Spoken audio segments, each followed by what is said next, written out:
Welcome to this production of Lich-El. The Lich Lord Wars Book 1 by Mark Van Pelt. Copyright 2011 by Mark Van Pelt. All rights reserved. Dedication.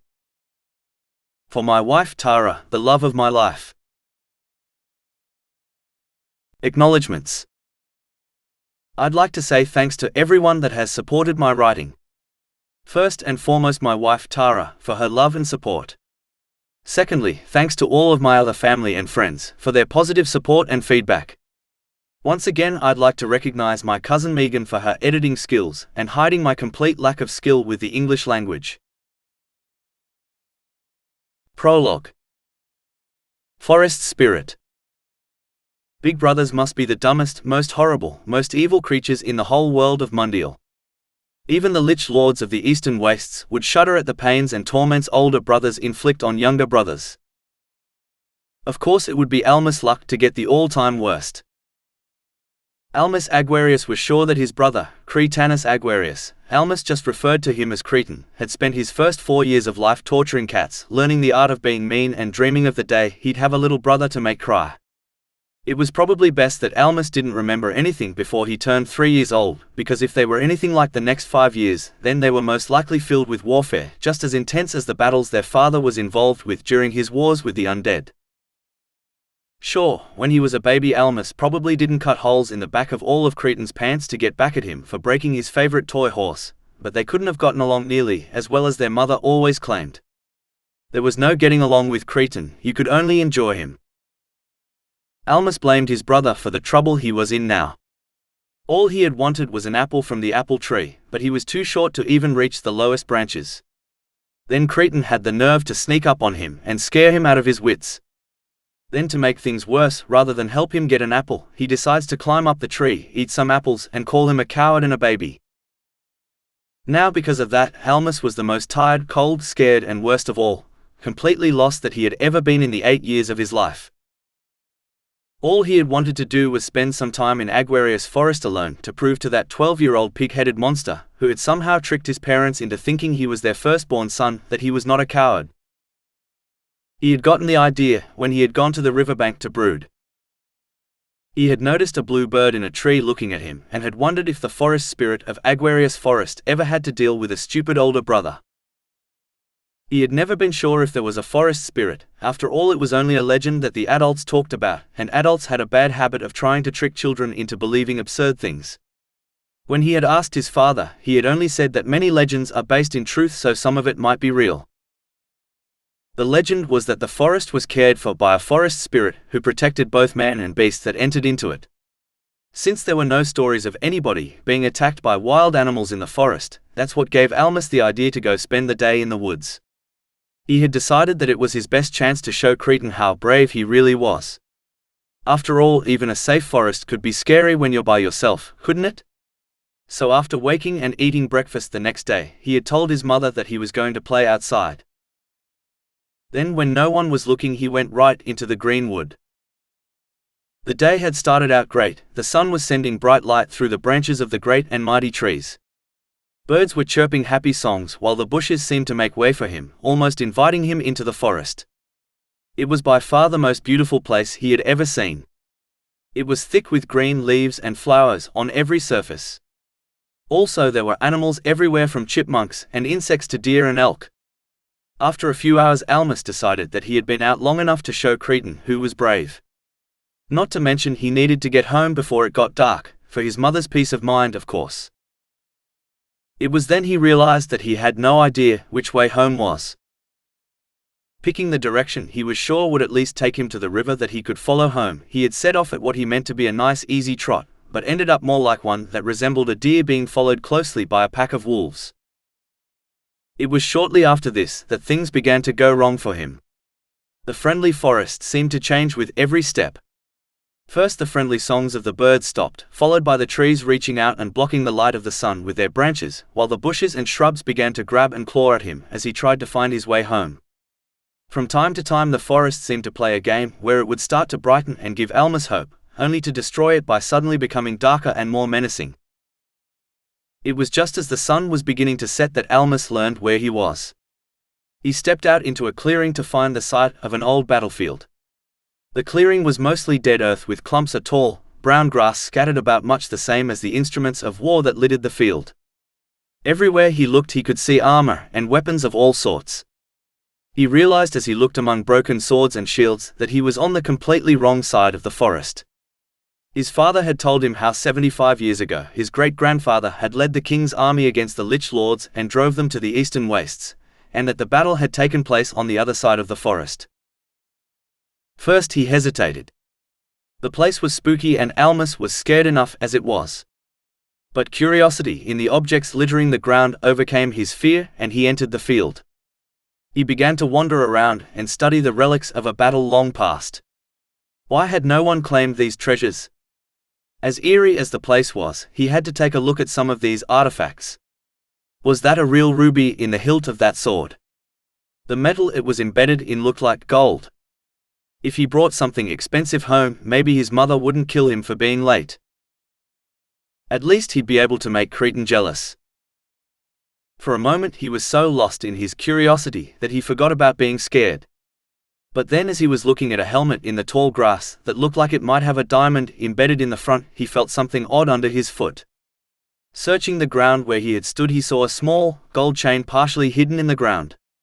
He pulled the chain from the ground and found a small pendant attached to it. The pendant was round and somewhat flat, and like the chain, was made of gold. There was also a green gem embedded in the center of it.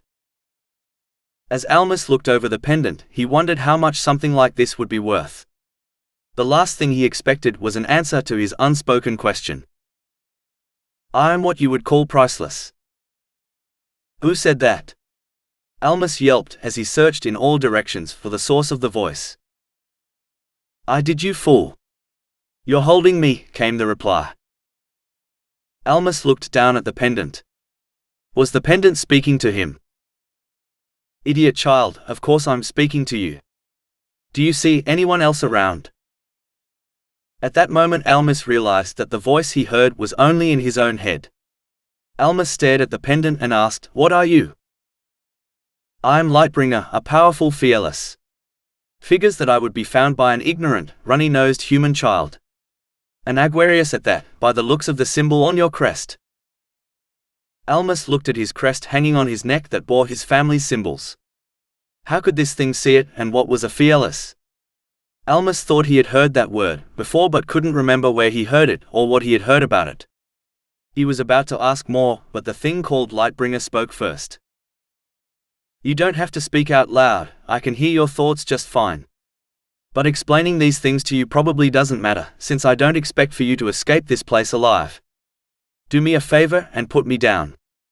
I really hate getting eaten along with fools. Even if the slime behind you doesn't get you, then the forest dragon that claims this land will surely track you down. He hates intruders. Few grave robbers that have come here have escaped. If you do survive, send someone back worthy to hold my greatness." Almas turned around and sure enough, not far behind him was a big, slug-like blob about the size of a large cat. He had never seen a slime before, but had heard that they were boneless creatures that could spray a stream of acid 5 feet away. The acid was used to dissolve its food before eating it, and to defend itself from predators. They certainly didn't live in his family's forest. It was yet another reminder that he was far from where he was supposed to be. This grey-colored slime seemed to be eating an old shield, and Almas decided there was no point in sticking around and handing it an easier-to-eat dessert. If the pendant wanted to stay, that was fine with him. He dropped Lightbringer, cutting off the pendant's maniacal laugh, and ran back into the forest. Almas wasn't sure how long he had been running. 10 minutes? 30? He just knew he needed to put as much space between himself and that field as he could, yet when he tripped as he passed through a dense grove of trees he knew he couldn't get up. His legs felt dead and his chest felt like it was on fire. By now it was completely dark, and all Almas could do was focus on breathing. Rolling on his back he cried and cried till he heard a strange sound. Looking up he saw in the tree a songbird singing to him. At least he was pretty sure it was to him. It seemed to look right at him. The song reminded him of a song his Uncle Marple used to play on a harp to help him and his brothers and sister go to sleep.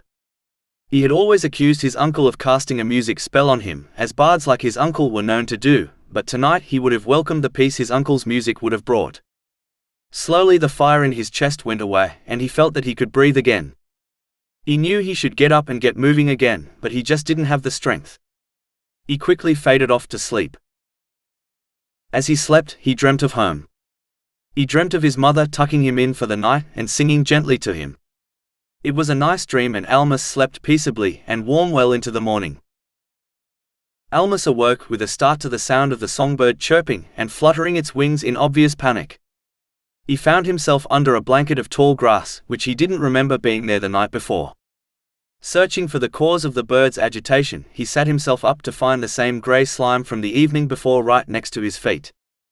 At least he was fairly certain it was the same slime. Part of the slime's body had expanded and shaped itself into a small tendril that was holding the magic pendant that had called itself Lightbringer.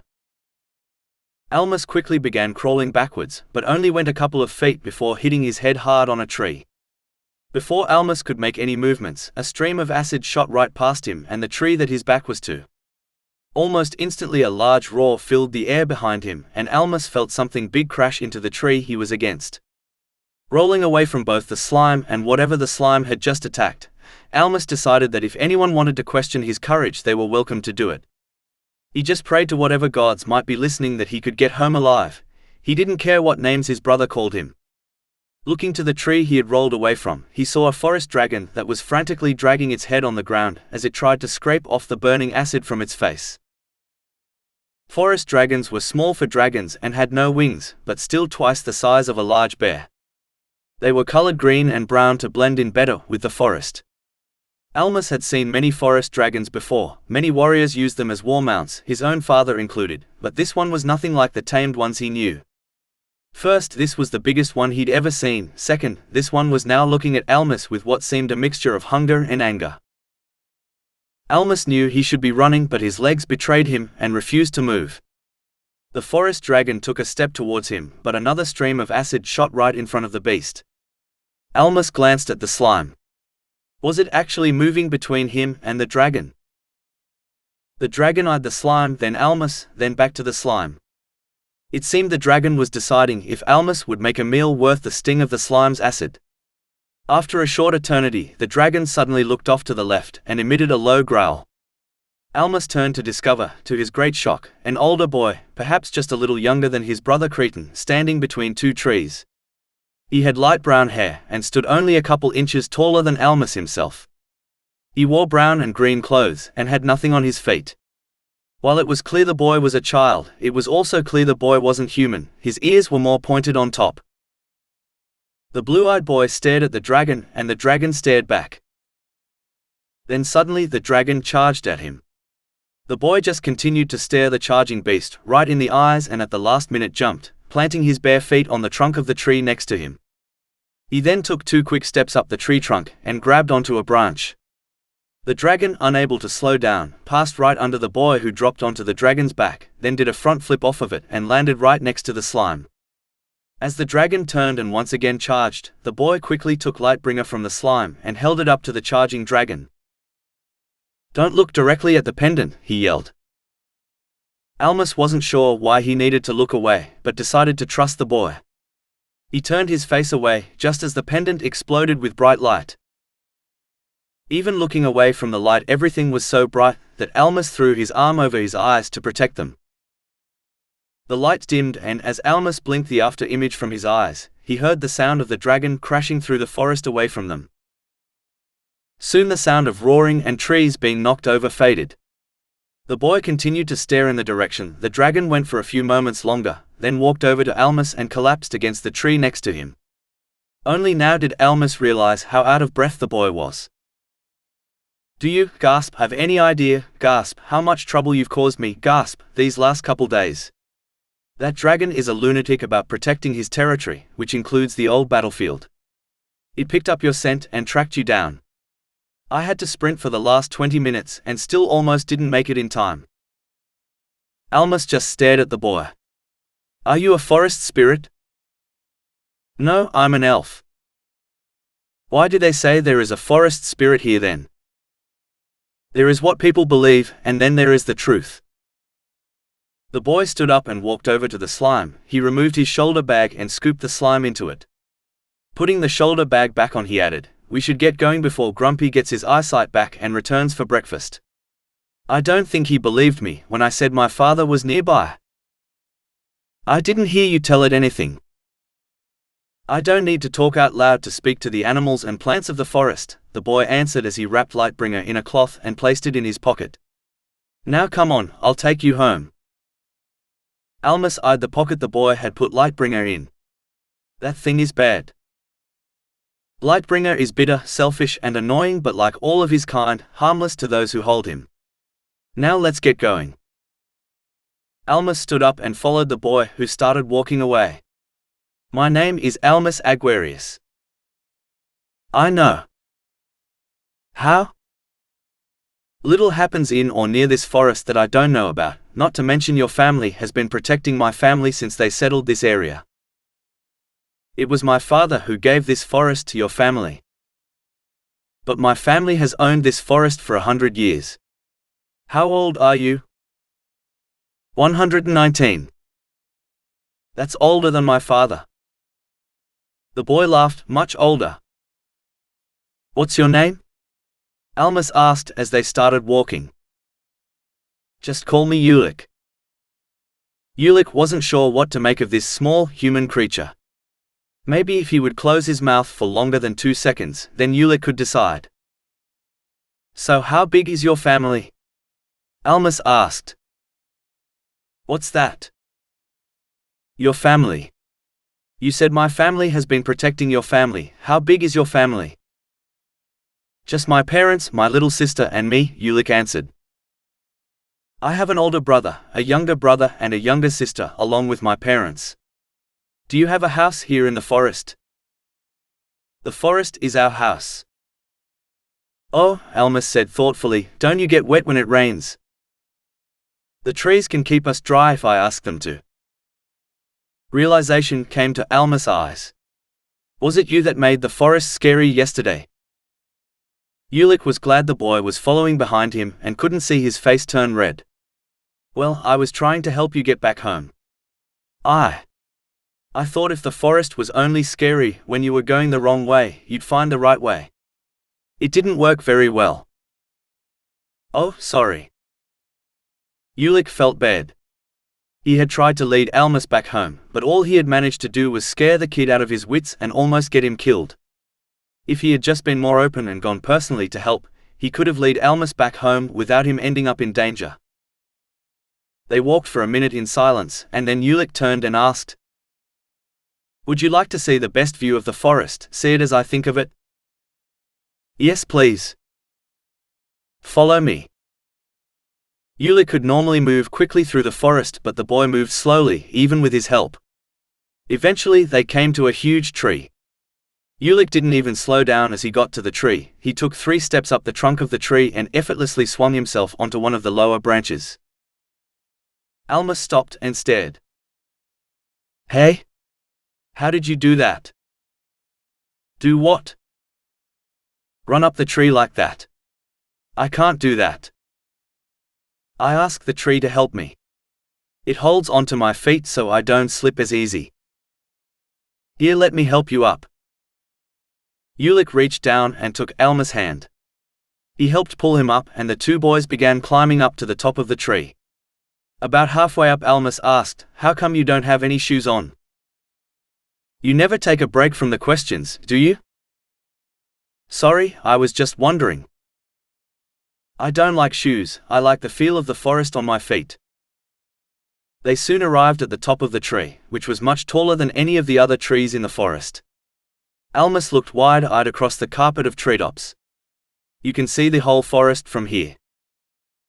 This is the oldest and tallest tree in this part of the forest. I like to spend a lot of time here." "Don't you get lonely?" "Not really," Ulec lied. "I have the whole forest to keep me company. Plus I spend a lot of time with my father. He's been training me in weapon mastery." "Why?" Almas asked. "My father says having skills to protect yourself and others is important." Almas nodded.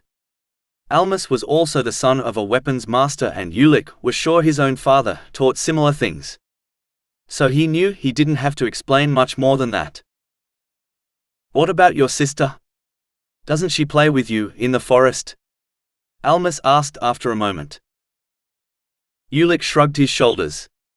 "My mother and sister spend a lot of time up north on the other side of the dividing mountains. The magic most elves use is stronger up there." "Why is it stronger there?" "Elves use magic created by life. The forests up there are much denser and produce more magic than the ones here," Ulec explained. Almas seemed to think of that for a few moments. The mention of Ulec's mother being gone much of the time must have reminded Almas of the situation with his own parents. Almas commented next, "My dad is away a lot too. He's the royal strategist, and there is a war against the Lich Lords right now. He's been gone longer than normal this time. Normally they just do small raids. But I've heard some of my father's men say this was the biggest attack in 40 years. Almas nervously fingered the crest he wore around his neck. Ulec's parents had both fought in a war before he was born, but never in his life had gone to war. Ulec responded, "Don't worry. I'm sure he's fine," then thought it best to change the subject. "So why did you come into the forest alone yesterday?" Almas hesitated, then answered, "I was playing with my younger brother and sister a few days ago, and Cretan snuck up behind me and scared me. He said I screamed like a girl and was the biggest coward he had ever seen. So I wanted to prove to him that I could be brave." "Being scared doesn't mean you're not brave," Ulec said. "Being scared is what helps keep us alive when there is danger. Being brave is what helps us do things that need to be done. You can be scared and brave at the same time. It isn't one or the other." Almas thought about that for a moment before responding, "I wish someone had told me that sooner. Trying to be brave almost got me eaten by a dragon." "I'm glad you weren't. I haven't had anyone new to talk to in years." "So you do get lonely," Almas exclaimed triumphantly. "I guess I do," Ulec admitted. A few moments of silence passed before Ulec spoke again and asked, "Can I see your crest?" Almas took the crest from around his neck and handed it to Ulec. "How come you don't have one?" "Only citizens of your kingdom wear them. I'm not part of your kingdom. I've seen them from a distance but never up close. How come your crest has two pictures on it?" "They are pictures of my parents' crests. The one with the owl is my father's and the one with the anvil is my mother's. Children's crests always show both their parents' crests to show who they belong to. Then when we grow up we get our own." "And the foxes around the edges of your crest?" "Every kid has his own border around the crests. That way every child in the family has a crest that is a little different. My dad said that once only nobles had them, but since everyone in the kingdom now are descended from those that fought in the War of Destruction, an old king declared everyone to be of noble blood." "Oh," Ulec responded as he handed the crest back. "My parents also fought in that war." "Really?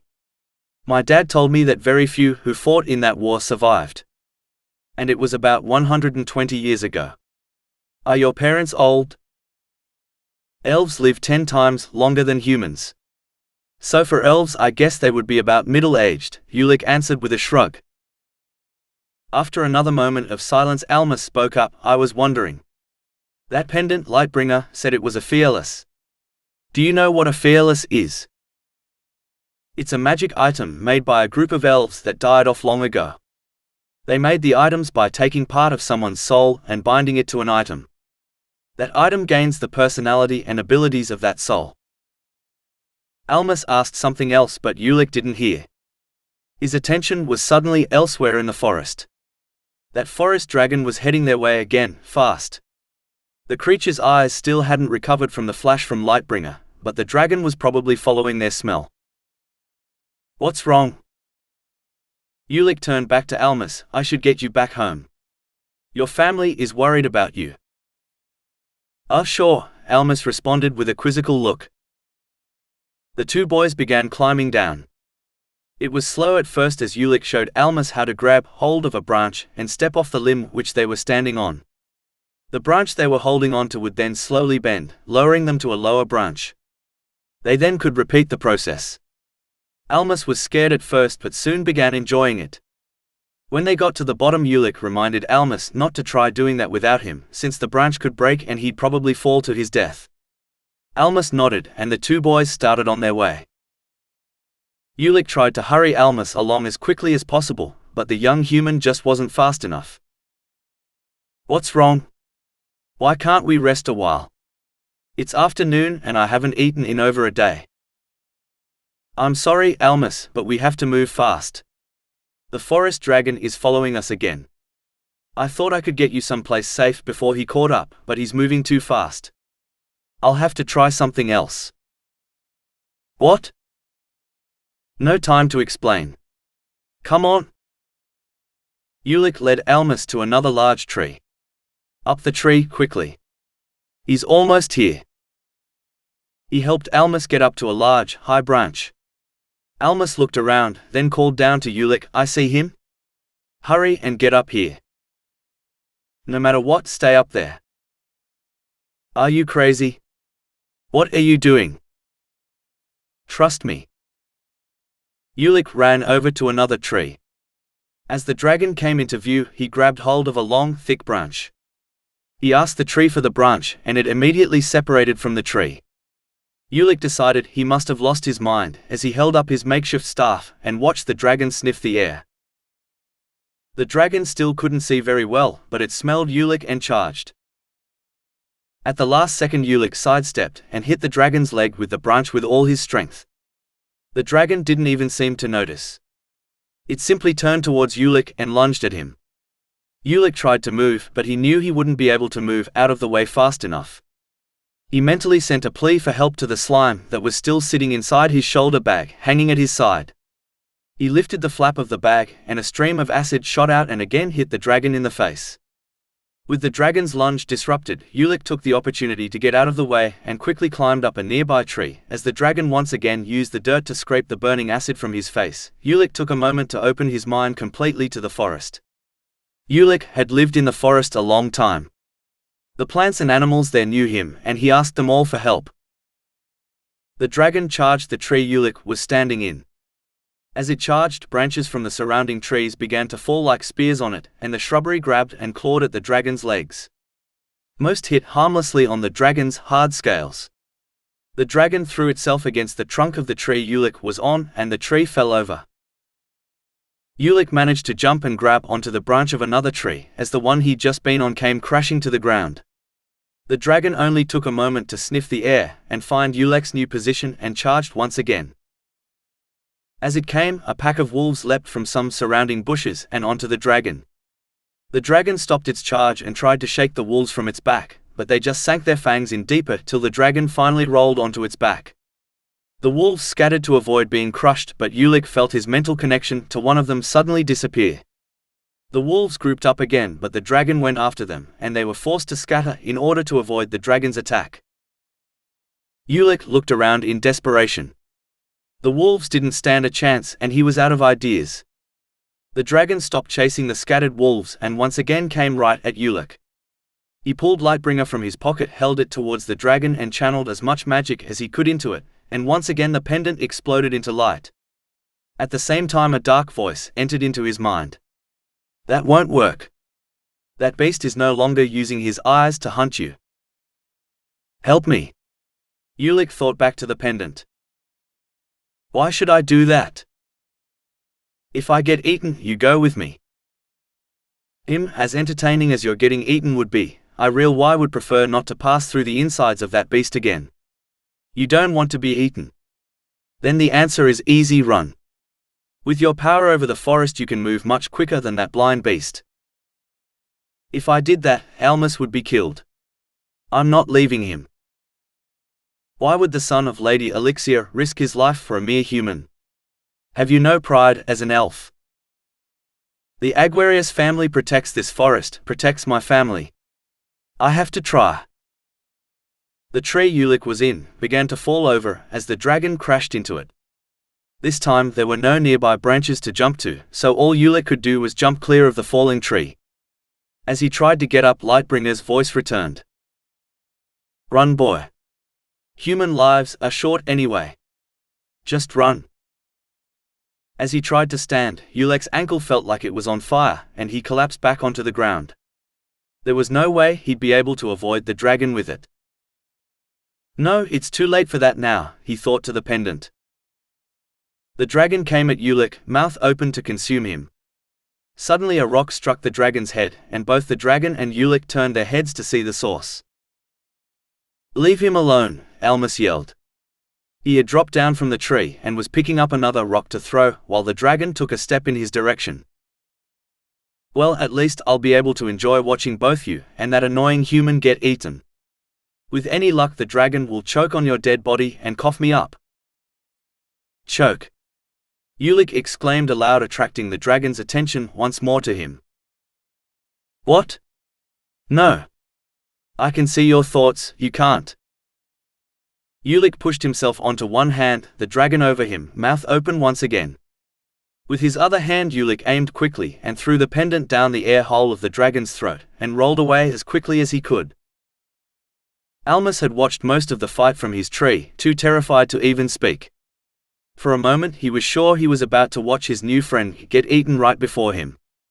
He then realized he couldn't let Ulec die because of him. So he had jumped down, picked up a rock and threw it as hard as his 8-year-old arm could throw it. Then suddenly it was over. Now the dragon lay motionless on the ground, and Ulec limped over to where the wolves had gathered around their pack member that had been crushed by the dragon. Ulec looked over to Almas and motioned him to come over. So he walked over to Ulec, keeping an eye on the motionless dragon. Ah! Are you all right? Almas asked as he came near. My ankle hurts, but I don't think it's bad. I just twisted it wrong when I fell from the tree. Thanks, by the way. That is what being brave is all about. You saved my life there, Ulec responded, and then looking at the wolf said. They came and saved us too. Even knowing that they were no match for a forest dragon, they came to protect me. Almas turned to the lifeless wolf. I'm sorry. If I hadn't gotten lost. I need you to do me a favor. What? Ulec picked up a branch from a fallen tree and began to bend it as if it was clay, and in a couple of moments he had fashioned a walking staff to help him with his hurt ankle. Follow me, Ulec said, and limped away with the help of his new staff. Almas followed him and the wolves to a small cave in the side of a hill. Ulec reached in and pulled out a wolf cub. He's still too young to survive without his mother. He needs a place to live and someone to take care of him. I can't take both the slime and the cub. Ulec handed the small cub to Almas. The wolf cub was shivering, so he wrapped his shirt around it and answered, I don't think my mother would let me. Just ask. Explain what his mother did for us. I think you might be surprised. Sure, I'll try. Almas was silent the rest of the trip home. Ulec found him some berries to eat, but he was still tired and drained from everything that had happened. Never again would he do something just to show his stupid brother he wasn't a coward. As evening approached, Ulec turned again to Almas and asked, Can I ask you another favor? What? My parents don't want other people to know about our being here in this forest. Your parents are the only ones who know about us, so will you promise that you won't talk about us with anyone except for them? Not even with any of my brothers or sister? Not for now. Your younger brother and sister would have a hard time keeping the secret. I'm not sure if I trust your older brother. If any of them accidentally told other people about us, we might have to leave. But maybe later, I'll have to discuss it with my parents. Why does your family need to hide? Almas asked. After the War of Destruction, there were only a few humans and elves left.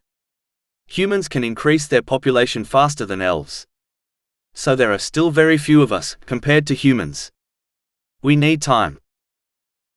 Okay, I sort of understand, I promise. Thank you. I'm going to have to say goodbye now. I've brought you as far as I can. But I still don't know the way from here. Just follow the voices in the air. What voices? Then suddenly he heard it, his name being called out in the distance. That sounded like my Uncle Gerard, Almas said, looking in the direction of the voice. Over here, he yelled. They are looking for me, Ulec? When Almas turned back towards Ulec, the young elf had completely vanished. He only had a moment to contemplate how someone with a hurt ankle could disappear so quickly and quietly when he heard his name called again. The voice was very close now, and soon a large man with a hand axe strapped to his side appeared. It was his father's best friend, who also served as commander of his father's men when he was away. Uncle Gerard. Almas ran to the man and gave him a sideways hug, being careful not to crush the wolf cub. The man laughed. Well. I was beginning to think the spirits of this forest had kidnapped you. Turning his head, he spoke to someone behind him.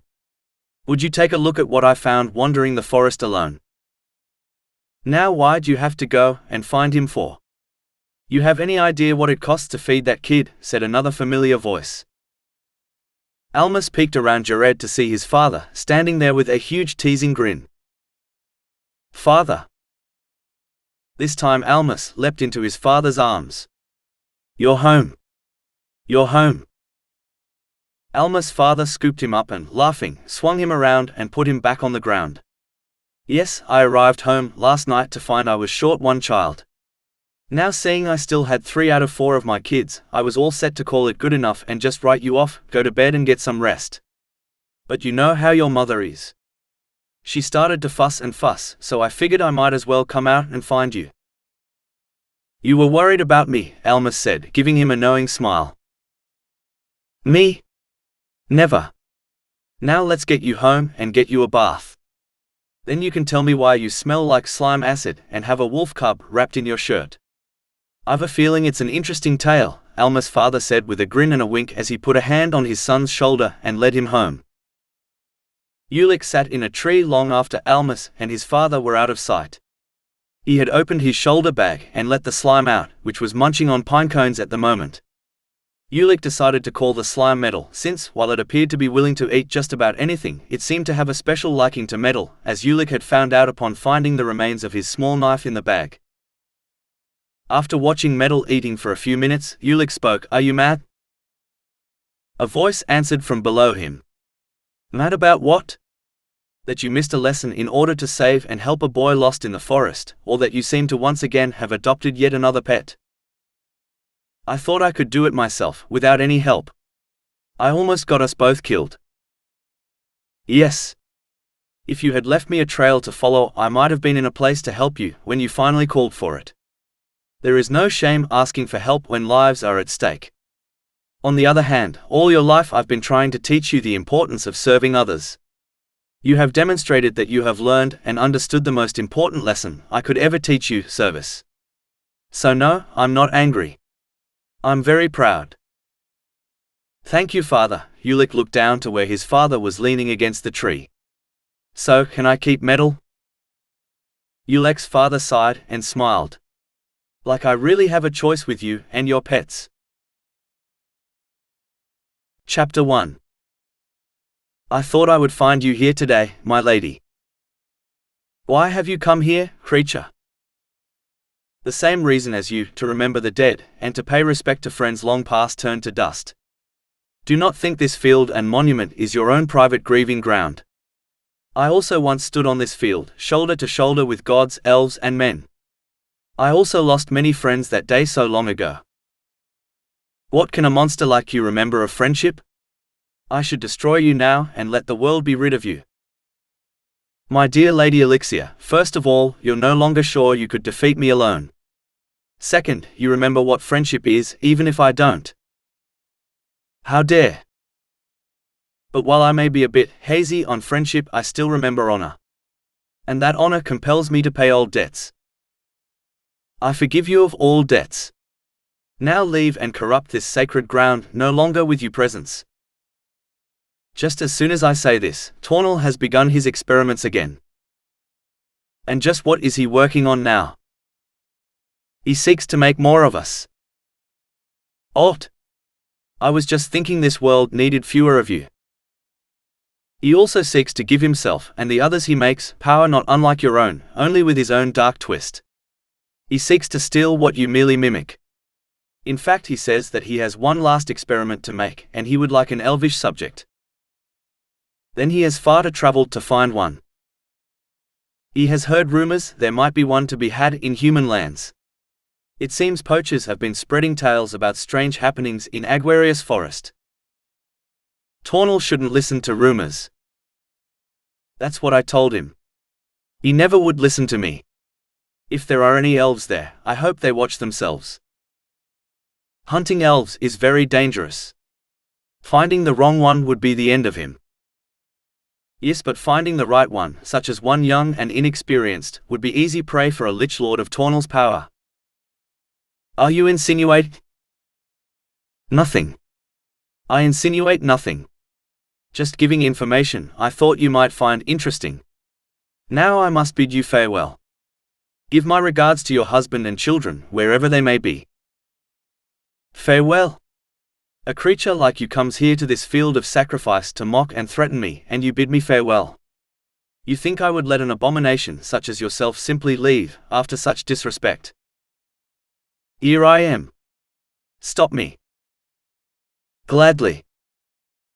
Katie wasn't just dizzy. She was very dizzy. Yet she kept moving around and around, watching the trees. She was determined to make sure no pesky elves snuck up on her this time. Her brother, on the other hand, didn't even try anymore. I've told you, Katie, you're not going to see him arrive. Katie's 12-year-old brother, Almas, just sat there, sitting with his back resting against the tree, playing his lap harp. She would never admit it to him, but he was starting to get good at it. But practicing music wasn't going to help her catch Ulec when he arrived. The rest of her family was just as useless. Cretan was 16 now and more interested in shooting arrows at a target. Her father, Lord Aguarius, was wrestling with her 8-year-old brother, Giddy, and mother was in her shop making who knows what. So it was up to her, a little girl of only 10 years, to keep the vigil and guard the family against young trespassing elves. I'm going to catch him this time. I will not let Ulec sneak up on us again. Katie informed her brother as she stumbled a little but caught herself before falling down. Good luck with that. In 4 years I've never spotted Ulec before he wanted to be seen, Almas responded with a sigh and continued playing a quick jumpy sounding tune on his harp.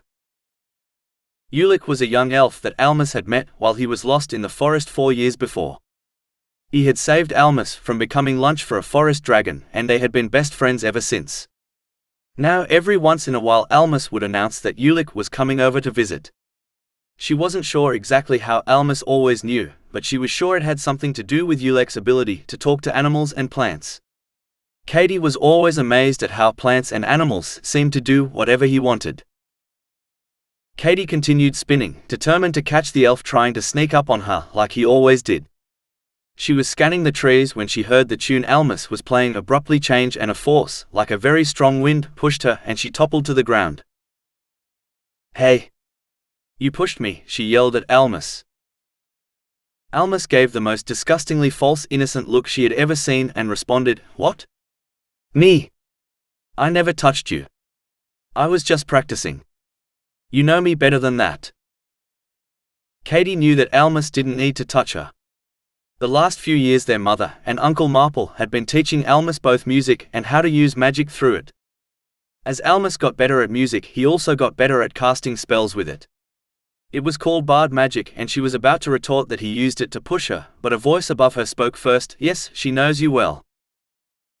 That's how she knows it was you. He done it to her again. In just the moment that it took for her to fall, Ulec had just appeared out of nowhere. Looking above her, she saw Ulec sitting on a branch in the tree with his back to the trunk and one leg hanging lazily, as if he'd been sitting there waiting all day. It wasn't fair. She had been looking right at that spot when Almas pushed her. How do you do that? She asked. Ulec slid off the branch and landed noiselessly on his bare feet and asked with a sly grin, Do what?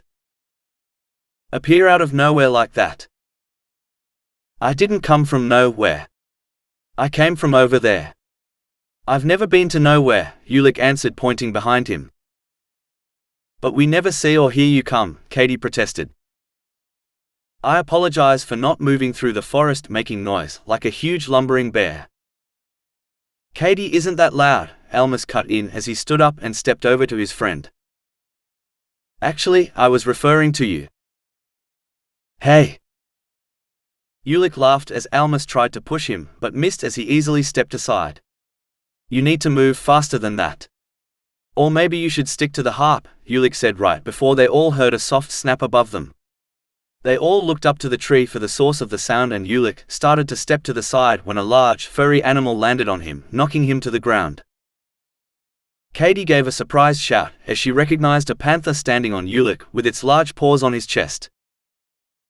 Rather than being frightened, Ulec looked annoyed and spoke calmly to the large cat. Secret, get off! That hurt. He pushed the panther off him, and in an instant it transformed into a young elvish girl who laughed and said triumphantly, that time you weren't fast enough. It was Ulec's younger sister, Secra. She was almost 20 years younger than her brother, but even though she was a little over 100 years old, she didn't seem any older, or act any older for that matter, than Katie. Ulec got up glaring at her, and brushed the dirt off of himself. It was in that moment they heard Giddy yell as he ran over, Ulec, Secra. Behind him their father approached at a much more leisurely pace. Secra, you're back? Giddy exclaimed. Katie was also happy to see Secra. She was away most of the time up north in Elvish lands, and when she was gone, Katie missed having another girl around to play with, and couldn't help asking, how long are you here for? A couple of weeks, Secra replied. Secra. So good to see you, Katie's father said as he arrived. Is Lady Elixir staying also? No, Mother is up north on the other side of the dividing mountains. It's been 125 years since the War of Destruction. She wanted some time alone to visit the monument. The Dividing Mountains was a mountain range that ran northeast the whole length of the continent. It divided the Elvish lands and the human lands, and were so tall no one could cross them. At least that's what Katie had heard. I see, Gideon said in response to Secra. Katie noticed a quick look of relief cross her father's face, and apparently Secra noticed it too. Are you scared of my mother? She giggled. Ulec answered for Lord Gideon and grumbled, everyone is scared of Mother, at least anyone who knows her. Even the gods feared her. Can she really turn herself into a dragon? Giddy asked excitedly. Yes, Gideon answered his son. But before you ask, no, you can't see. You don't want to see her as a dragon, Giddy, Secra added. She only turns into a dragon when going into battle, and that would be very dangerous. That's enough of such talk. So what is the plan today? Gideon said, ending the topic. Katie's father always seemed to dodge any conversations about Lady Elixir and any war stories about her. Almas had once told Katie that he and father had met Lady Elixir 4 years earlier, right after Almas had first met Ulec. He had told her she was a shapeshifter like Secra, but could turn into more powerful creatures than Secra could. He said she had attacked her father. Then Ulec and Ulec's father had to stop her from hurting him, but that's all anyone would tell her. It was Ulec who answered Gideon's question. I wanted to show Almas some plants I'm growing from seeds that my mother brought from the north. I want to go. Katie chimed in. Katie liked plants, and plants from Elvish lands sounded interesting. Sounds like fun, Gideon said. I need to see to some business and get Cretan's armor. See if he's able to brag about his archery skills, shooting with some thick leather, weighing him down and impairing his movements. Just don't stay out too late or your mother will have both our hides. What about me? Giddy asked excitedly. Sorry, short stuff, Gideon answered. Maybe in a year or so. You stay here with Cretan. With that, Gideon walked away. As soon as he was out of earshot, Secra remarked to Ulec, all the stuff you can do in the forest and you're going to go look at some blue flowers. I thought you were boys. Katie giggled at the comment but didn't dare say anything that might keep her from seeing the flowers. Ulec, on the other hand, rolled his eyes and turning to Almas asked, want to trade sisters? Don't tempt me, I've had enough of silly, giggling sisters, Almas responded. Silly? Could she help it if Secra made a good joke at the boy's expense? Why are brothers so mean? She asked Secra. They think it's their job. See what you did, Ulec, Almas said. Now they're mad at us and we'll have to listen to them whine all day. If that's the way you feel, we will just go play by ourselves. We don't need you. Come on, Katie. We can go see those plants on our own if you want. And better ones along with them, Secra said as she got up and started leaving. And good riddance, Katie added as she left to follow Secra. It would be a lot better without any annoying brothers around acting like jerks. What Katie and Secra failed to notice as they walked away was Almas smiling and whispering to Ulec, "Works every time." Then both the boys were off. In the 4 years that Almas had known Ulec, he had learned to move through the forest pretty quickly. Yet he still often had a hard time keeping up with his friend. Ulec moved through the forest like they were one entity, as if the forest sped him on his travels. So how many are there? Almas asked as he tried to keep up. Only 3 of them, Ulec responded. Every so often poachers would enter Aguarius Forest. Mostly these were inexperienced hunters testing to see if the rumors about poaching being impossible in the forest were true or not. Ulec always made sure they went home empty-handed. In cases where the poachers were near enough, Ulec would let Almas watch the show from a safe place. This is the spot here. You should be able to watch everything from that branch, Ulec said, pointing to a tree near the edge of a small clearing. Almas climbed up to the spot Ulec indicated. The branches concealed him from view, although he could see the entire field. Ulec meanwhile went out into the clearing and disappeared into some tall grass. After a short time, 3 men appeared at the far side of the field. As they drew near, Almas could hear them speak. This grass sticks like nothing else. It's almost like it's grabbing at us. I told you to keep silent. You'll scare our prey away. What prey? Asked the 3rd man. We haven't seen a single living creature in this forest. I'm beginning to think there is something to the rumors here. I said keep quiet. Look at those trees up ahead. The branches are moving, the man who appeared to be the leader said. That's just the wind, replied the 1st man. What wind? There is no wind. All around the clearing, branches on trees swayed as if there was a heavy wind, except the lower branches where Almas was perched swayed a lot less. The 3 poachers only had a moment to watch when all around the clearing multiple wolf howls rose up from the trees. Almas almost felt sorry for the poachers, watching the fear and confusion on their faces. Yet that was the price of trying to poach game in Aguarius Forest. Ulec had the power to speak to both plant and animal and ask them favors. Mostly he just did little tricks here and there, but at times like these Almas got to see just how much influence Ulec could have over the forest. The 3 poachers loaded arrows into their bows at the sound of wolves moving through the tall grass. As one caught a glimpse of a wolf, he aimed his bow to shoot, but a small rock flew from the grass, hitting his hand that held his arrow, knocking off his aim and making him drop his bow. 2 more rocks flew from the grass and 2 more bows hit the ground. Holding his hurt hand, the leader said to the others as he glanced around. I've seen enough, let's get out of here.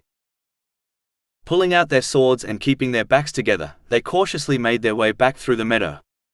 As they left, they didn't even notice the grass had stopped clinging to their legs and had even made a little path for them to leave by. Katie was using some of the flowers she had picked to show Giddy how to decorate hats. He was a good student, and she wondered how long it would be before he decided such things were too girly for him, like her other 2 brothers. Glancing at the forest, Katie wondered what was keeping Almas and Ulec. She hadn't seen them anywhere near the flowers, which didn't say much for Ulec, as he was only seen when he wanted to be. She had asked Secra if she knew where they had gone off to, and the elvish girl had told her to wait at home and she'd go find them. Katie didn't think it would take this long. Hey, Uncle Gerard is here, Giddy stated, pulling Katie from her thoughts. Looking in the direction Giddy was pointing, she saw her father's best friend walking purposely toward her father at a brisk pace. He had a concerned look on his face. He walked up to her father, who greeted him, but his face turned somber almost instantly as Gerard started to converse with him. Katie couldn't hear what they were saying, but she saw him turn to Cretan and say something, then started walking over toward her and Giddy. "Katie, do you know exactly where the boys went?" her father asked as he approached. "We didn't see them near the flowers. Secra showed me. She said she was going to go look for them." "Is something wrong?" "Nothing to worry about, I think. A couple of my scouts failed to report in. Probably just running late. But to be on the safe side, Gerard is taking you and Giddy back to the house, and Cree and I are going to go retrieve Almas." "What about Ulec and Secra?" Giddy asked. "I'll make sure they are also fine, but I think Ulec and Secra can take care of themselves. Right now you two get going." "I'll be home shortly," her father said with a grin. Katie watched a moment as her father and brother walked into the forest, then said to Giddy, "Guess we'll have to finish the hat in the house." Giddy helped her gather some of the flowers, then walked over to where Gerard was waiting for them. "You two having fun today?" Gerard asked as they came within speaking distance to him. "We were making a flower hat," Giddy told him excitedly. "Do you know why the scouts didn't report in?" Katie asked. "That's what we are looking into, and that's a nice looking hat. Let's get it to the house so you can show your mother." "That was priceless," Almas exclaimed as he dropped down from the low branch to the ground. Ulec sat down and rested with his back to the tree. Yeah, the look on their faces were great. One of the wolves happily came over to Almas, who rubbed the side of his head. "Hi, Krusty." Krusty was the pet wolf that Ulec had given him 4 years previous when they had first met. He had raised him from a cub, and now the wolf was grown and spent as much time in the forest with the other wolves as it did at the Aguarius estate. Almas glanced at Ulec and noticed he was half asleep and looked paler than normal. With some concern he asked, "Are you okay? You don't look so well." "I'm fine, just a little tired," Ulec responded. Almas was about to respond when a voice above them spoke first. "You'll be more than tired if mother or father find out you were using Vithal magic." Looking above them, they found Secra sitting on the branch that Almas had just dropped down from. "Dang it, Secra! It's bad enough when Ulec scares me doing that. Don't you start now," Almas complained. "I thought you were showing the flowers to Katie," Ulec said in an annoyed tone. "I showed her all the flowers and realized you weren't anywhere near the place you said you would be. So afterward I took her back home and came looking for you to see what you were really up to." "You mean you didn't notice?" Ulec turned red. He normally kept good tabs on everything happening in the forest. Almas had never seen anyone sneak up on him before. "I was distracted," he responded. "I know. It's rare I ever get the drop on you, let alone twice in one day." Ulec sighed. "There just seems to be a lot more poachers in the forest than normal lately. I just thought I'd give this group a good show, and maybe discourage others from coming." Secra slid off the branch and dropped lightly to the ground next to Almas. Meanwhile Ulec opened up his shoulder bag and let metal out, which began rolling and oozing towards Secra. "Ulec? Keep that thing away from me. That thing is gross." Ulec smiled lightly and responded, "Mention any of this to mother or father and you just might find him sleeping next to you one morning. He likes you." "Okay, just get it away from me." "Good," Ulec said as he closed his eyes and leaned his head against the tree.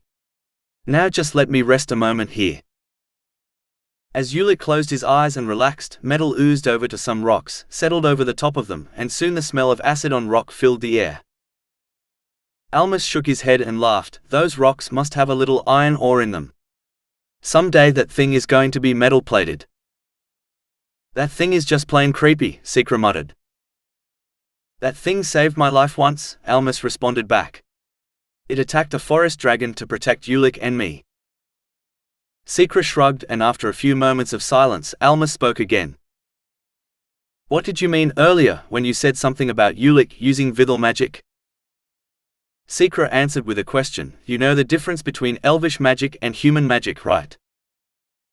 Almas thought back to conversations he had had with his parents and with Ulec. Humans have to make their magic by some sort of action, like when I play my harp, and Ulec once told me elves use energy given off by living things, which is why you live in the forest. Lots of life means lots of magic for you. That's right, there were 3 races of elves during the War of Destruction: Elder Elves, Shadow Elves, and Desert Elves. Elder and Shadow Elves use Lich-El magic, Desert Elves use Vithal magic, and humans use Trabar magic. Elder and Shadow Elves have a large source of magic, but we all use the same source and can feel when someone is using it and how much they are using. So you and Ulec can't use magic without your parents knowing it? Almas asked. Secra answered, normally no, but our mother is only half Elder Elf. Her mother was an Elder Elf and her father was a Desert Elf. And that makes her different? It makes her, Ulec, and myself a little different. Desert Elves were a race of elves that lived in the Great Northern Desert that were wiped out during the War of Destruction. Since there is very little Lich-El magic in the desert, they learned to tap their own life force as a source of magic. So when one of us uses Vithal magic, we draw the magic from ourselves so no one else can sense it. Secra explained. That sounds like it would hurt. More like exhaust you, Secra corrected, nodding toward Ulec, who was now sleeping. But you need to be careful not to use too much. If you do, then it can shorten your life. That is why our mother would be very angry if she caught Ulec doing it. Almas took a moment to digest everything Secra said. He wasn't sure what to say after that. After a while Almas spoke up, well, it's starting to get late, I should be heading home. Tell Ulec I said goodbye when he wakes up. Okay. Chapter 2. Our scouts report contact. Very good, Keshan. Did they see any more traces of Aguarian scouts in the forest? No, it seems our sources are true. Lord Aguarius keeps scouts on the border of the forest but not in it, not that we can see. Excellent. Let's go see if we can draw out this forest spirit and have a visit with him. Just be sure to remember Lich-El's orders concerning the boy. I'll remember all right, Tornal, but you know accidents happen sometimes. Take care none do, or you'll be the one to explain it to Lich-El. Tianus heard his visitors before he saw them. Not that they were loud. Compared to most humans, they were quite stealthy. Born an elf prince, Tianus lived much of his life as a warrior and as a champion for the gods that had created Mundial, their world. He was also one of the great heroes of the War of Destruction. Now he spent his days here in this forest, with but one common title given by his children, living with but 3 people when 2 of them weren't away up north, and he couldn't imagine being happier. The last 100 years of living in this forest had been the happiest years of his life. He had often wished that things could always remain the same, yet in his heart he knew it was an impossible wish. He wasn't sure why, but these were the thoughts that came to him as his guests came into view, these thoughts along with a feeling of foreboding. The first of his guests was Gidden Aguarius. While humans were creatures of chaos, of all the humans Tianus knew, Gidden was one not unlike himself. He was a man of many titles, and a man who fought for, and loved his people with all his heart. Most of all, he was a man who valued the title given to him by his family the most, the title of father. His companion was his eldest son, Cretanus Aguarius, nicknamed Cretan by his younger brother Almas, which had caught on with the rest of the family. At age 16 the boy seemed to have reached his man's height. Both had visited before, so it wasn't their arrival that brought the feeling of foreboding, but the quickness and the tension in their walk. They also had their weapons and armor, although they often did while they were training. Gidden had on his leather armor along with his bow, broadsword, shield, and although he couldn't see them, Tianus was sure he had at least a half-dozen other weapons hidden on his person. His son, on the other hand, only had on his leather armor, bow and a dagger. Behold the mightiest warrior the human race has to offer. If I had a body, I'd die laughing, came a voice to Teeny's mind. Tianus didn't even glance at the ring on his right index finger as he thought back. It was thinking like that led to the death of your previous owner. The response came, he died at your hands. At least you're of elvish blood, which is a step up from human blood, although still a far cry from the blood of the desert kin. Just remember that the desert kin are gone now thanks to inferior elves and humans, using an inferior human's battle plan. And a traitor, the voice grumbled as Tianus felt the voice withdraw into the ring. By this time Tianus and his two visitors had closed the distance between them, and Tianus asked, "Is something wrong?" Gideon smiled and responded, "I hope not. 2 of my scouts watching the southeastern border of the forest are missing. I wondered if you knew where the kids are." Katie said Secra went looking for them since the boys weren't where they said they were going to be. "I'd like to know where they are until we sort this out." Tianus took a moment to think before answering. "I think Secra went off to the east. She and my wife are the only ones who can track Ulec provided he isn't hiding. It's possible she followed the boys east, right in the direction of the missing scouts," Gideon said with concern growing on his face. "We need to get going. I'll feel much better when I know where he is." "I'll join you," Tianus said. "I'm sure if something was going on Ulec would give me a sign, but something still feels wrong about this situation." The river was high with spring runoff. Almas was following the river west towards his home. The river bordered Aguarius Forest along its south borders. Almas hurried along, his pet wolf Krusty following. The sun was getting low, but he was sure he'd get home before it got too late. It was his night to spend with his father doing what he wanted, and Almas' favorite thing to do with his father was to play a game called Chintel, a strategy game. Almas loved to play the game and was good at it. Sadly, he couldn't find many people that enjoyed it, at least not many that enjoyed playing it with him. Maybe if he learned to let his opponents win once in a while like his father often did with him, he'd be able to get some more enthusiasm from others. At least he was pretty sure his father let him win.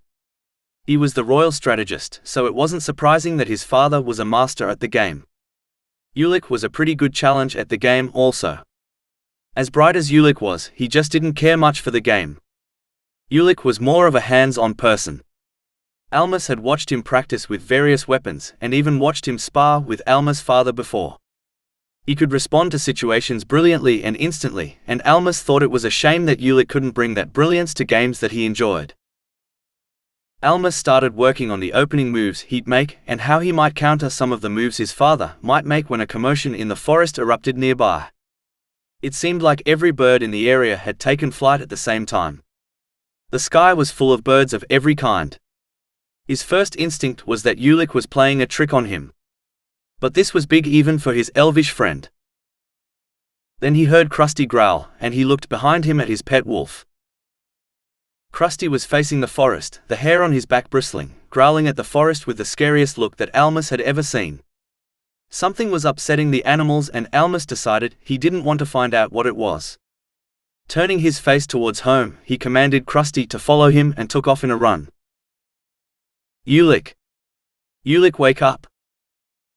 Ulec had continued to sleep after Almas had left, and was still sleeping with his back to the tree and metal right next to his leg, doing its normal imitation of a gross puddle of slime. Now Secra was going to have to get physical to wake her brother up. Moving to the slime-free side of her brother, she grabbed his arm and started to shake him. "Ulec, get up now. Something weird is going on. Every bird in the forest has freaked out." Finally Ulec began to stir and gave a small sleepy moan before saying, "What's going on?" "I told you. It's like every bird in the forest just took off at the same time." "Birds?" Ulec asked, still in the mental fog of just waking up. Confused, he looked up at the flocks of birds fleeing some unknown danger for a few moments, then his eyes opened wide, color drained from his face, and all trace of sleep was gone instantly. "Almas!" he yelled in alarm as he leapt to his feet, scooping up metal and dropping him into his shoulder bag as he did so. "Wait! What's wrong?" Secra cried as Ulec took off running. "Just go find father," Ulec yelled as he vanished into the forest. Gideon knew something was horribly wrong even before the entire forest erupted into chaos. He had become nervous when 2 of his scouts failed to report on time, but it was as they were heading east searching for his son and his playmates that an eagle dropped out of the sky, landed in front of him and his companions, and transformed into an elvish woman, that he knew that this good day was turning into a nightmare. He knew the woman. Lady Elixir was the wife of Lord Tianus. She also had the same talent as her daughter, Secra, of assuming the forms of animals. In fact, the first time he met her she had been in the form of a dragon that had tried to toast him to a crisp. Suffice it to say he preferred to avoid her. But right now it was her current form that shocked Gideon. She had a large cut on her face and a hastily bandaged arm in a sling. He'd seen her in action and couldn't imagine anything with the power to injure her so. "Lady Elixir," Gideon started to ask, "what happened?" "Where are the children?" she interrupted, speaking directly to Tianus and ignoring Gideon and his son. Tianus answered immediately, "East." Elixir turned to face east and took one step when the sky in that direction filled with squawking birds. Elixir hesitated a moment and glanced at Tianus, who at once ordered, "Go now." Instantly she was an eagle again, rising to meet hundreds of other birds. Gideon wasn't sure what was going on, but he knew things were beyond anything he had expected. Turning to his son Cretan, he quickly ordered, "Go home now and tell Gerard to outfit and bring me my mount. Full battle gear." "But father." "Go now." Cretan looked like he was ready to argue more, but suddenly the forest grew dark. Looking up, Gideon could see the trees had spread their branches to block out the sun, except for a few beams of sunlight touching the ground and marking a path through the forest. "I said go." Gideon ordered his son again before joining Tianus as he ran down the lighted path. Both the human and the elf knew Ulec was now calling for assistance and giving them a path to follow. Almas first felt relief when the forest came alive. Ulec controlled it, so that meant the plants and animals were on his side. Then he heard the sound of trees crashing to the ground. Ulec had never made trees fall, even years back when the two of them had been attacked by a forest dragon.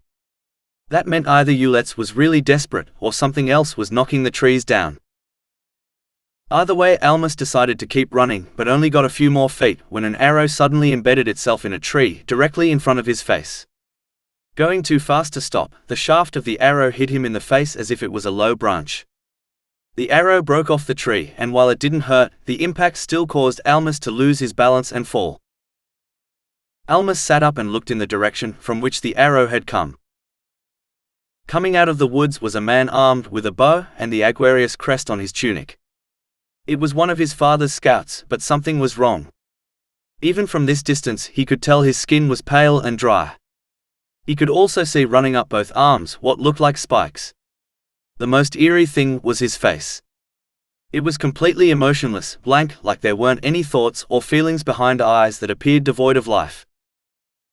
All those years of his father telling stories of battles against the undead could never have prepared Almas for meeting his first revenant. Revenants were completely lifeless, which meant there was a Lich Lord in the forest controlling it, and most likely more of them. This one was reloading his bow and Almas was just sitting there, completely unable to will his body to move from fear. The Revenant pulled back the arrow and Almas was hit hard with the realization that he was about to die.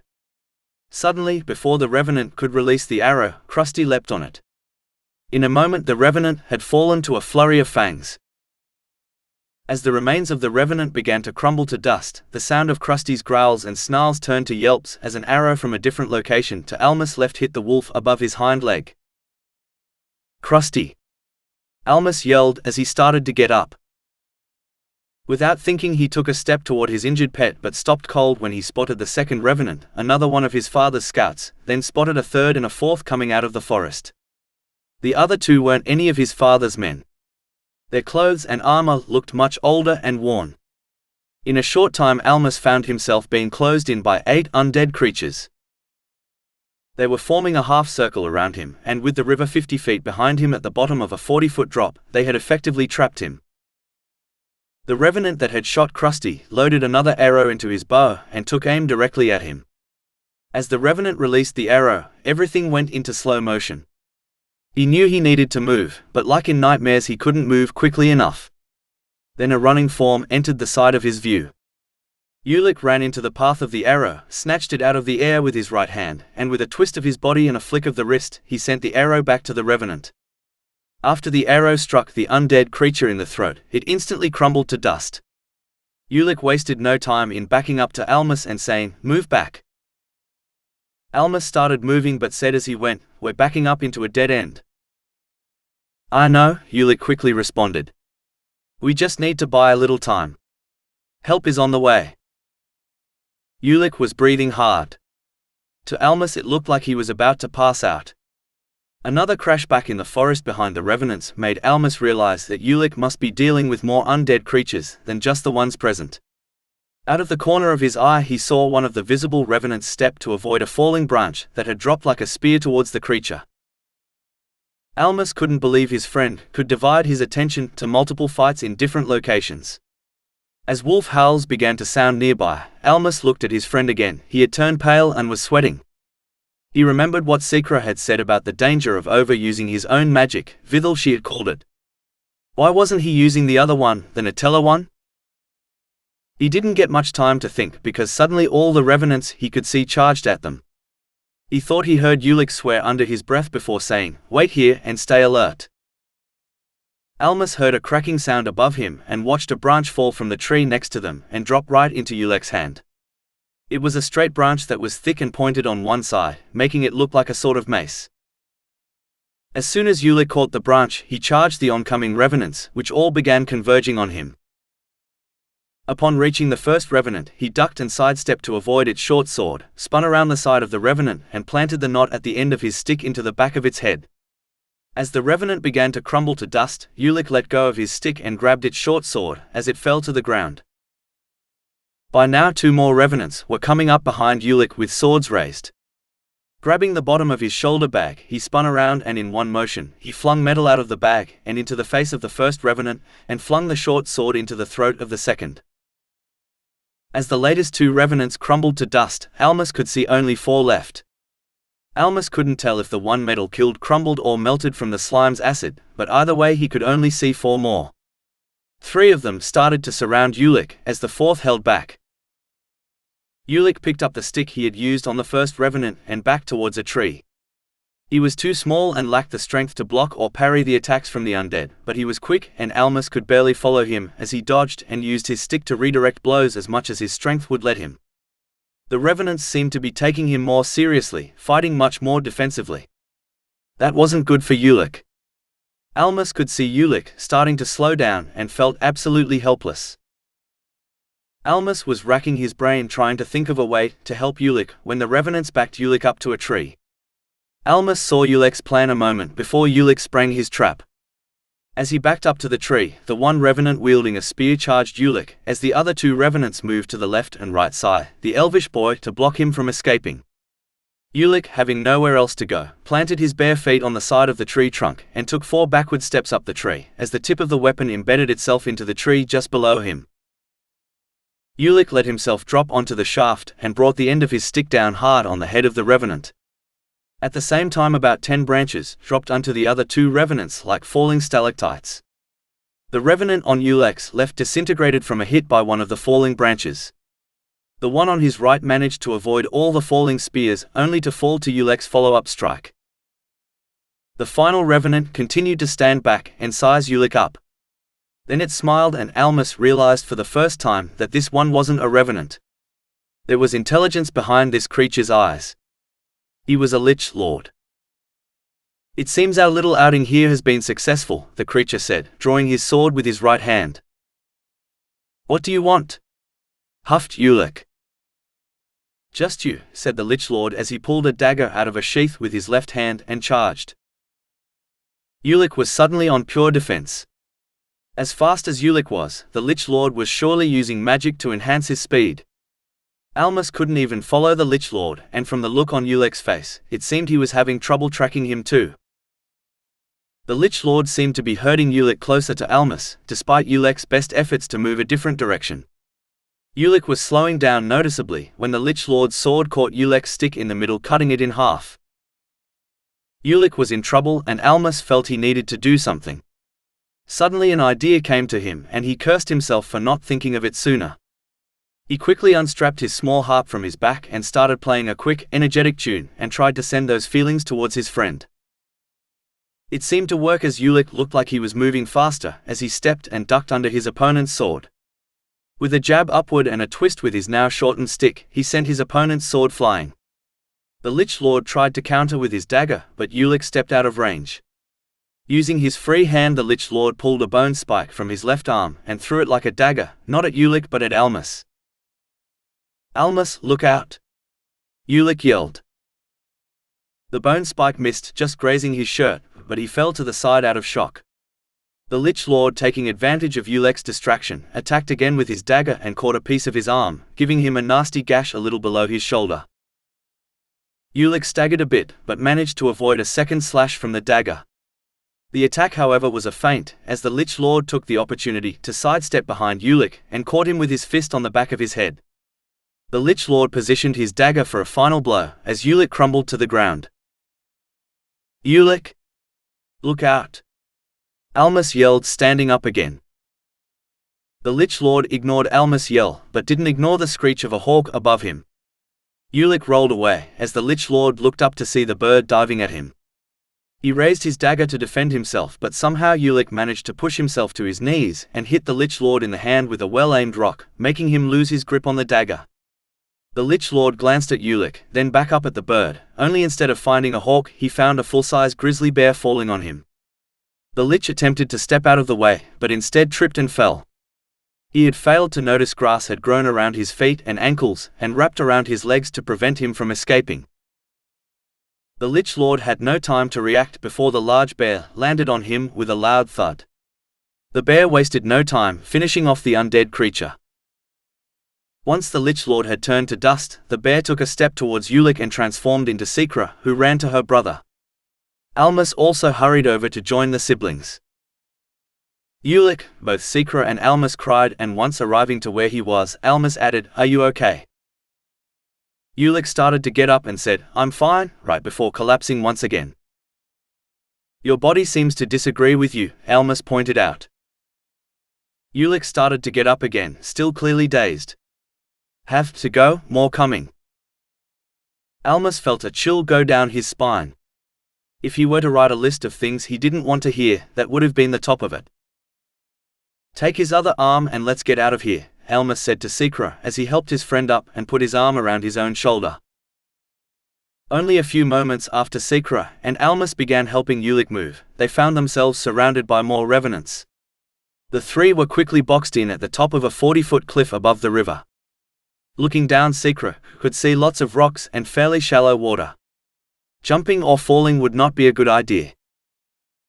The revenants made up a semicircle around the children before a Lich Lord appeared from the forest wearing a large robe and a wicked grin. "Well now," the Lich Lord said. "I was hoping to find an elf here, and I flush out 2 elflings.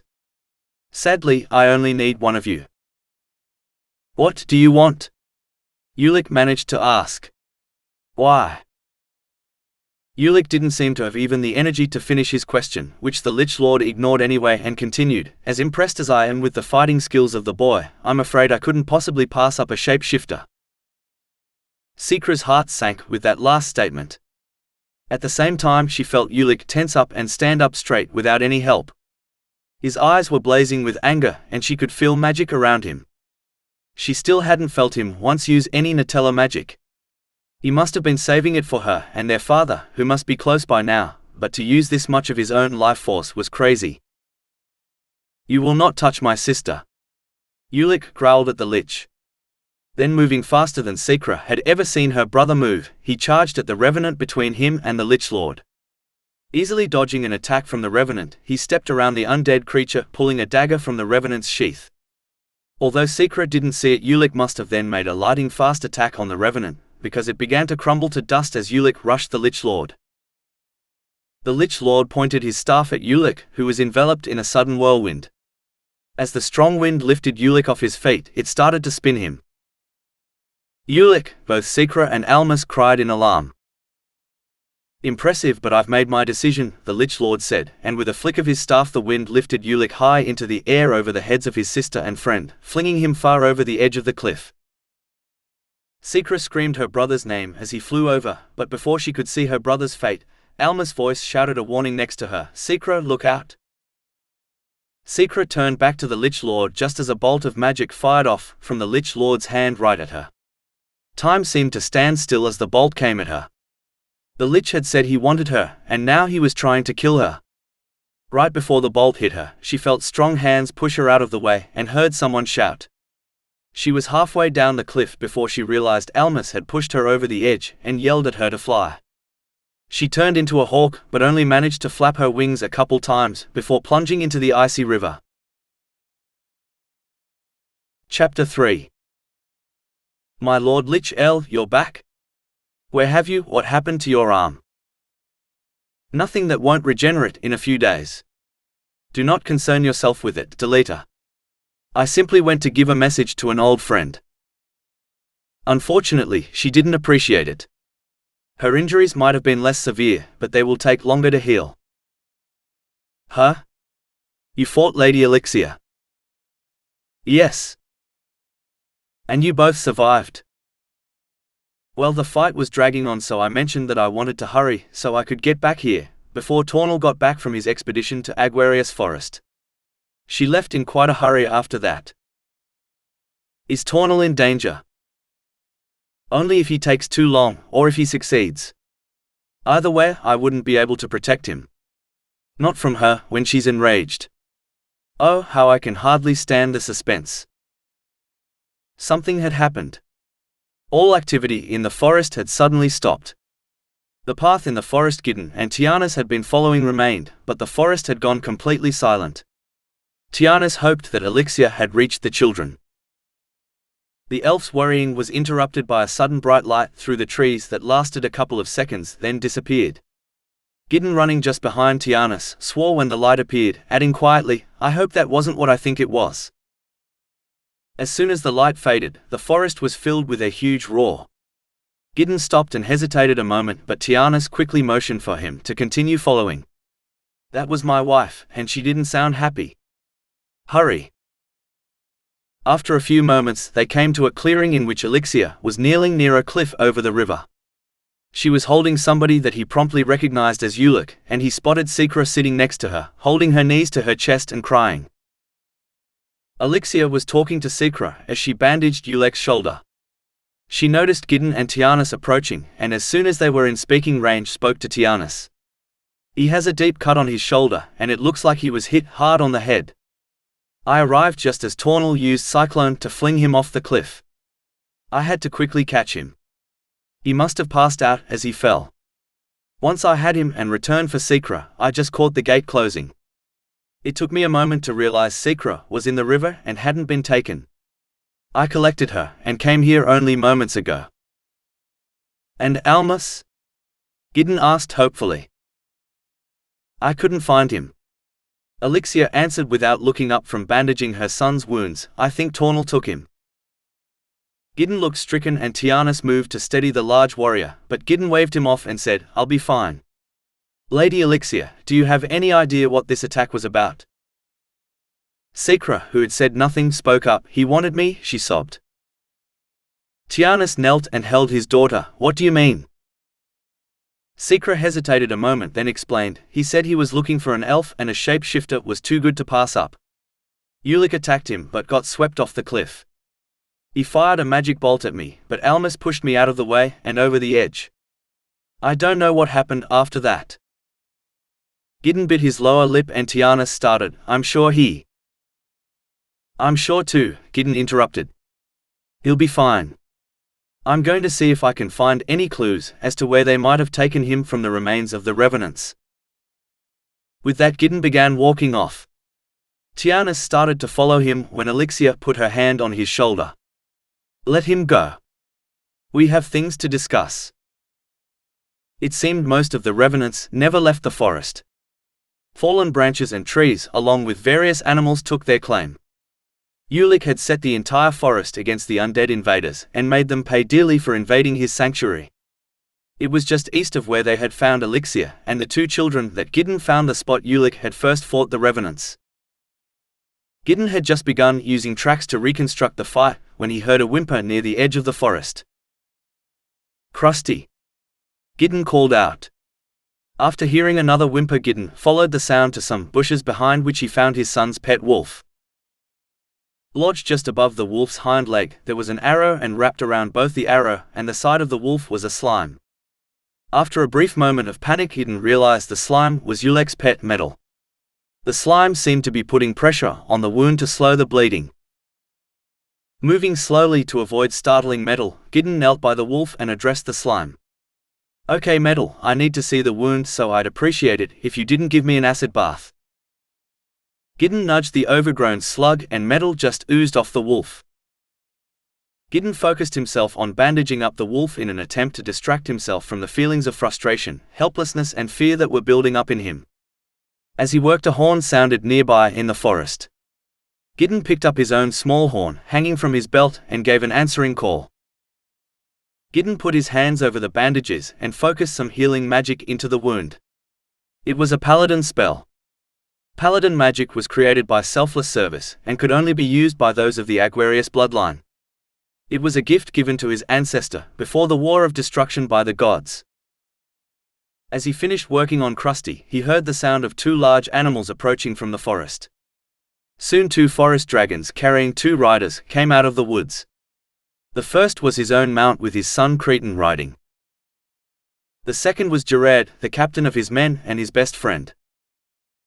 "What happened?" Jared called as he came to a stop and began to dismount.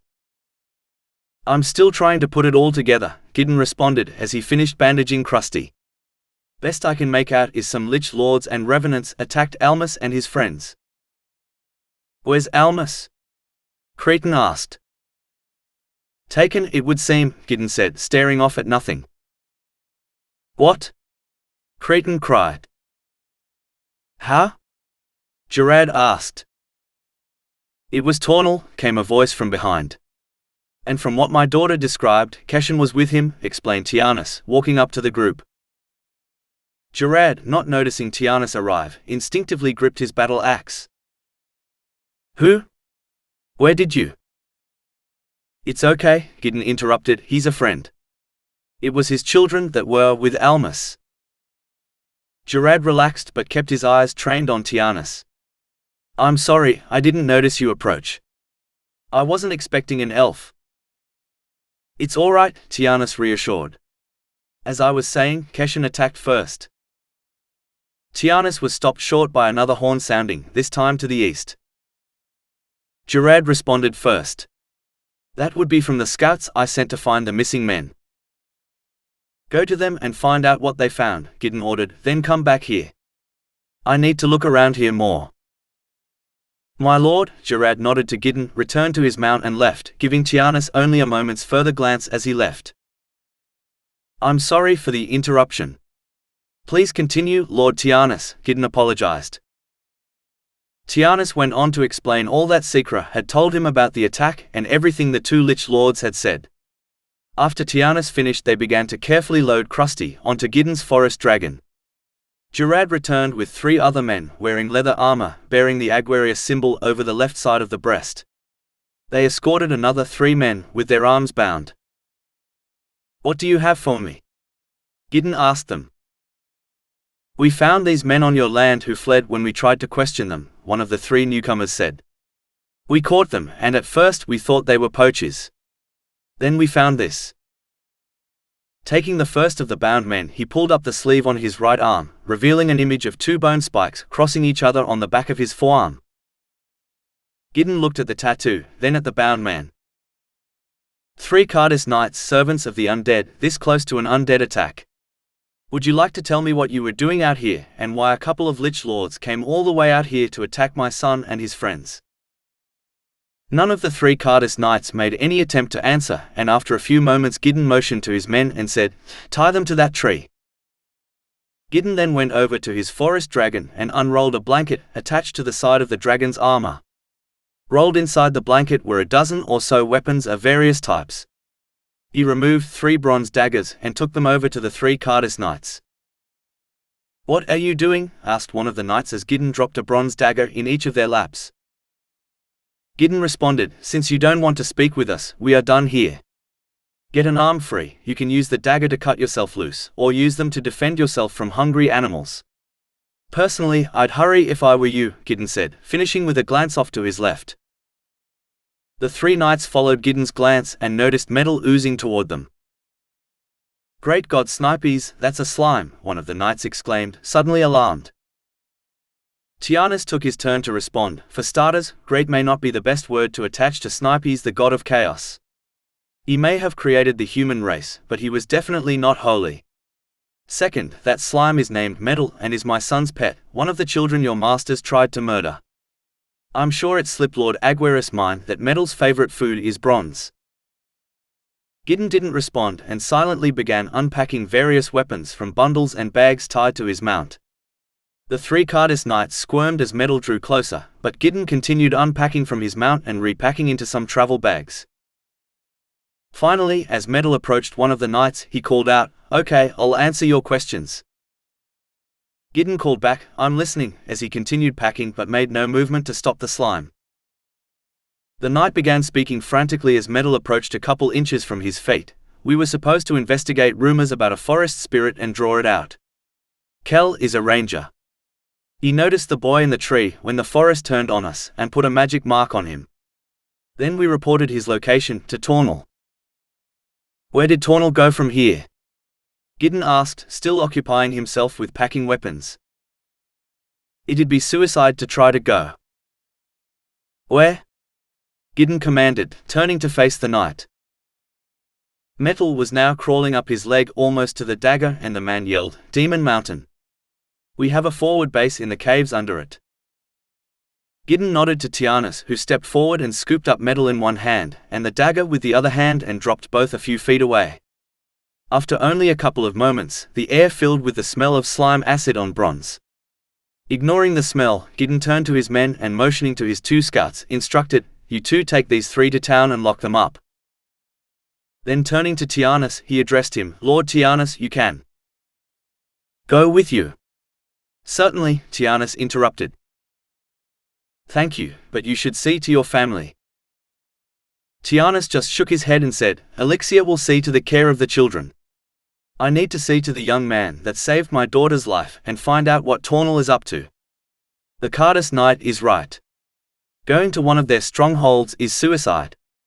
I may be able to get us in without a fight. I knew most of the Lich Lords when they were still human. I think they will listen to me." Gideon thought this out a moment. "Okay, Tianus and Jared are with me. Cretan and Mogan take the dragons and take Elixir and the kids back to the house, and let my wife know I'll be back in a few days with Almas." "Father, I want to go," Cretan pleaded. "Cree, I need you with the family," Gideon answered. "Frankly, my lord," Mogan countered, "I'm with Cretan. Choice between fighting some undead and explaining all this to Lady Isabel. I think I'd rather face the undead." "You all have your orders. I expect them to be followed," Gideon said, then turning to Tianus continued, "Any weapons you need off the dragon before I send it back?" "I have all I need." "You have nothing," Jared muttered. "Lord Tianus is a hero of the War of Destruction. If he says he has all he needs, then he has all he needs. Let's get these horses loaded and get moving," Gideon answered. After quickly loading their gear on the horses, the threesome took their leave from the others and rode off toward Demon Mountain. When Ulec woke up, he knew he was in a strange place before he opened his eyes. Even with his head pounding and arm throbbing, he immediately knew he wasn't outside in the forest. The place he was laying was too soft and the air was still and didn't smell right. He'd never slept in a bed before but figured he must be in one. His first instinct was to open his eyes and look around, but he resisted the impulse. There were two voices in the room that he quickly identified as his mother's and the voice of Almas' mother, Isabel. He stayed still and gave no sign of being awake. He had learned long ago that adults tended to be less careful of what they said when they thought the child present was asleep. As he listened, he stretched out his mind to nearby animals. All he could sense close were some mice, some birds, a couple cats, and Krusty. He was relieved to feel Krusty there, apparently not too bad off despite being wounded. He was kind of worried that he couldn't sense Metal nearby. Last he knew, his pet slime wasn't in danger and was taking care of Krusty. Trusting the words of those Cardis Knights. They can't even be sure the Lich Lords are there, or if they are walking into a trap, he heard his mother say. Krusty was sleeping, so Ulec had to rely on the other animals to help him gather information about what was going on. Isabel responded to his mother saying, Gideon is more than capable of tracking him down. What do you think they should have done? Stayed and done nothing. Getting help from the nearby animals was difficult. The mice were too timid and afraid of him. The cats for the most part didn't care or refused to show they cared. The birds seemed most cooperative. From the senses of the 4 birds and only 1 mouse, he determined that Secra was on the back porch of the house sitting quietly on the stairs, and Giddy, Cretan and Katie were all fussing over Krusty. I should have gone instead. No one attacks my children. I should go and leave a crater where that mountain stands, Elixir ranted. Ulec had his animal eyes and ears search further out. Aside from some of Lord Gideon's men, he couldn't find anyone else nearby. A knot started to form in his stomach. Where was his father and Almas? Look at yourself. You are hardly in condition to go fight Lich Lords. And don't you forget for a second my son is likely in that mountain you want to destroy, Isabel said, her voice and temper rising. Ulec's blood suddenly went cold as the conversation started to make sense to him. They had taken Almas. After all he had done, he completely failed to protect his friend. Mind your tongue, human. Do not forget who you talk. Ulec. How long have you been listening? Elixir demanded. Ulec sighed, taking a moment to compose himself. Then opening his eyes he answered, not long. I just woke up. How are you feeling, dear? Isabel asked, can I get you something? I can manage caring for my own son. You may leave now. Elixir interrupted. Mother, please don't speak to her like that, Ulec said softly, but with a slight warning in his tone. How he wished his mother could just once make a good first impression. I will not let some human interfere in our family affairs. She would do well to mind her own family, Elixir responded. Ulec sat up quickly, anger flashing in his eyes. Don't speak like that, he started to yell, but as soon as he was in a sitting position, he was overcome by a surge of pain and nausea, and barely muttered the last couple words before collapsing back on the bed. Ulec! Isabel cried and stepped forward, but Elixir beat her to Ulec's side. Careful, my son. You have a concussion. You shouldn't make sudden movements like that, Elixir soothed. She then hesitated and turned to Isabel. I apologize. I'm not accustomed to feeling so helpless. We've both been feeling a lot of that today. I should leave you both to talk. I'll go see how the other children are doing, Isabel said quietly before leaving the room. Before Elixir could say anything, Ulec asked, what happened? Then lowering his voice asked, what happened to Almas? After Tornal swept you off the cliff, he attacked Secra. Almas pushed her off the cliff, and she fell into the river. I was busy catching you as you fell, and by the time I got back, I only saw Tornal's magic gate closing. There was no sign of Almas, so we assumed Tornal took him. Lord Gideon and your father have gone to try to find him. Ulec took a moment to take in the information. He then opened his mouth to ask another question when the door burst open and Secra ran in. Ulec, are you all right? She asked as she rushed to his bedside. That was the problem with using Nutella magic. It alerted every nearby elf that he was awake. I'm fine, Ulec answered, then turned to his mother. What happened to Metal? I can't find him. Secra answered before Elixir could answer. Father took it with him. Oh, Ulec wondered what his father was up to. He'd have to think on that. Speaking again to his mother he said, you should go help Father and Lord Gideon find Almas. Secra and I are safe here. As much as I'd like to, Lady Isabel is right. I'm not in good enough condition to fight right now. I should be focused on making sure my children will be okay. But Mother, don't argue. Now I can see how tired you are and you need rest to heal. So get some sleep. Mother, I know how you feel about humans, but he's my friend, Ulec finished as he closed his eyes. His mother was right about how tired he was, but he had one more thing to do. As he heard his mother and sister wordlessly leave the room, he reached his mind far out and searched among the minds of the animals until he found a familiar one. He found it far to the east, and using the familiar mind as an anchor, he pulled his own awareness to it. Metal was upset, but not because he didn't trust Ulec's father. The slime trusted Ulec's father as much as Ulec did himself. Metal was upset at being out of contact with Ulec and not knowing what was happening. Ulec calmed the slime down and took note of the slime's location as best he could. Being in the shoulder bag, Metal knew little of what was going on outside the bag, but Ulec knew all he needed for the moment. Ulec closed down his connection to Metal and the other animals and was soon sound asleep. Chapter 4. I gave one order and you couldn't even do that right. I was able to save him. He wasn't supposed to be injured to begin with, Tornal. How was I supposed to know he'd jump into my attack? The boy is an Aguarius, self-sacrificing for others is bred into the paladin line. Why do you think after over 100 years, Gideon and his children are all that's left of it? I think you're forgetting about your pet. He abandoned that line years ago, and the line has abandoned him. But he isn't what we're discussing.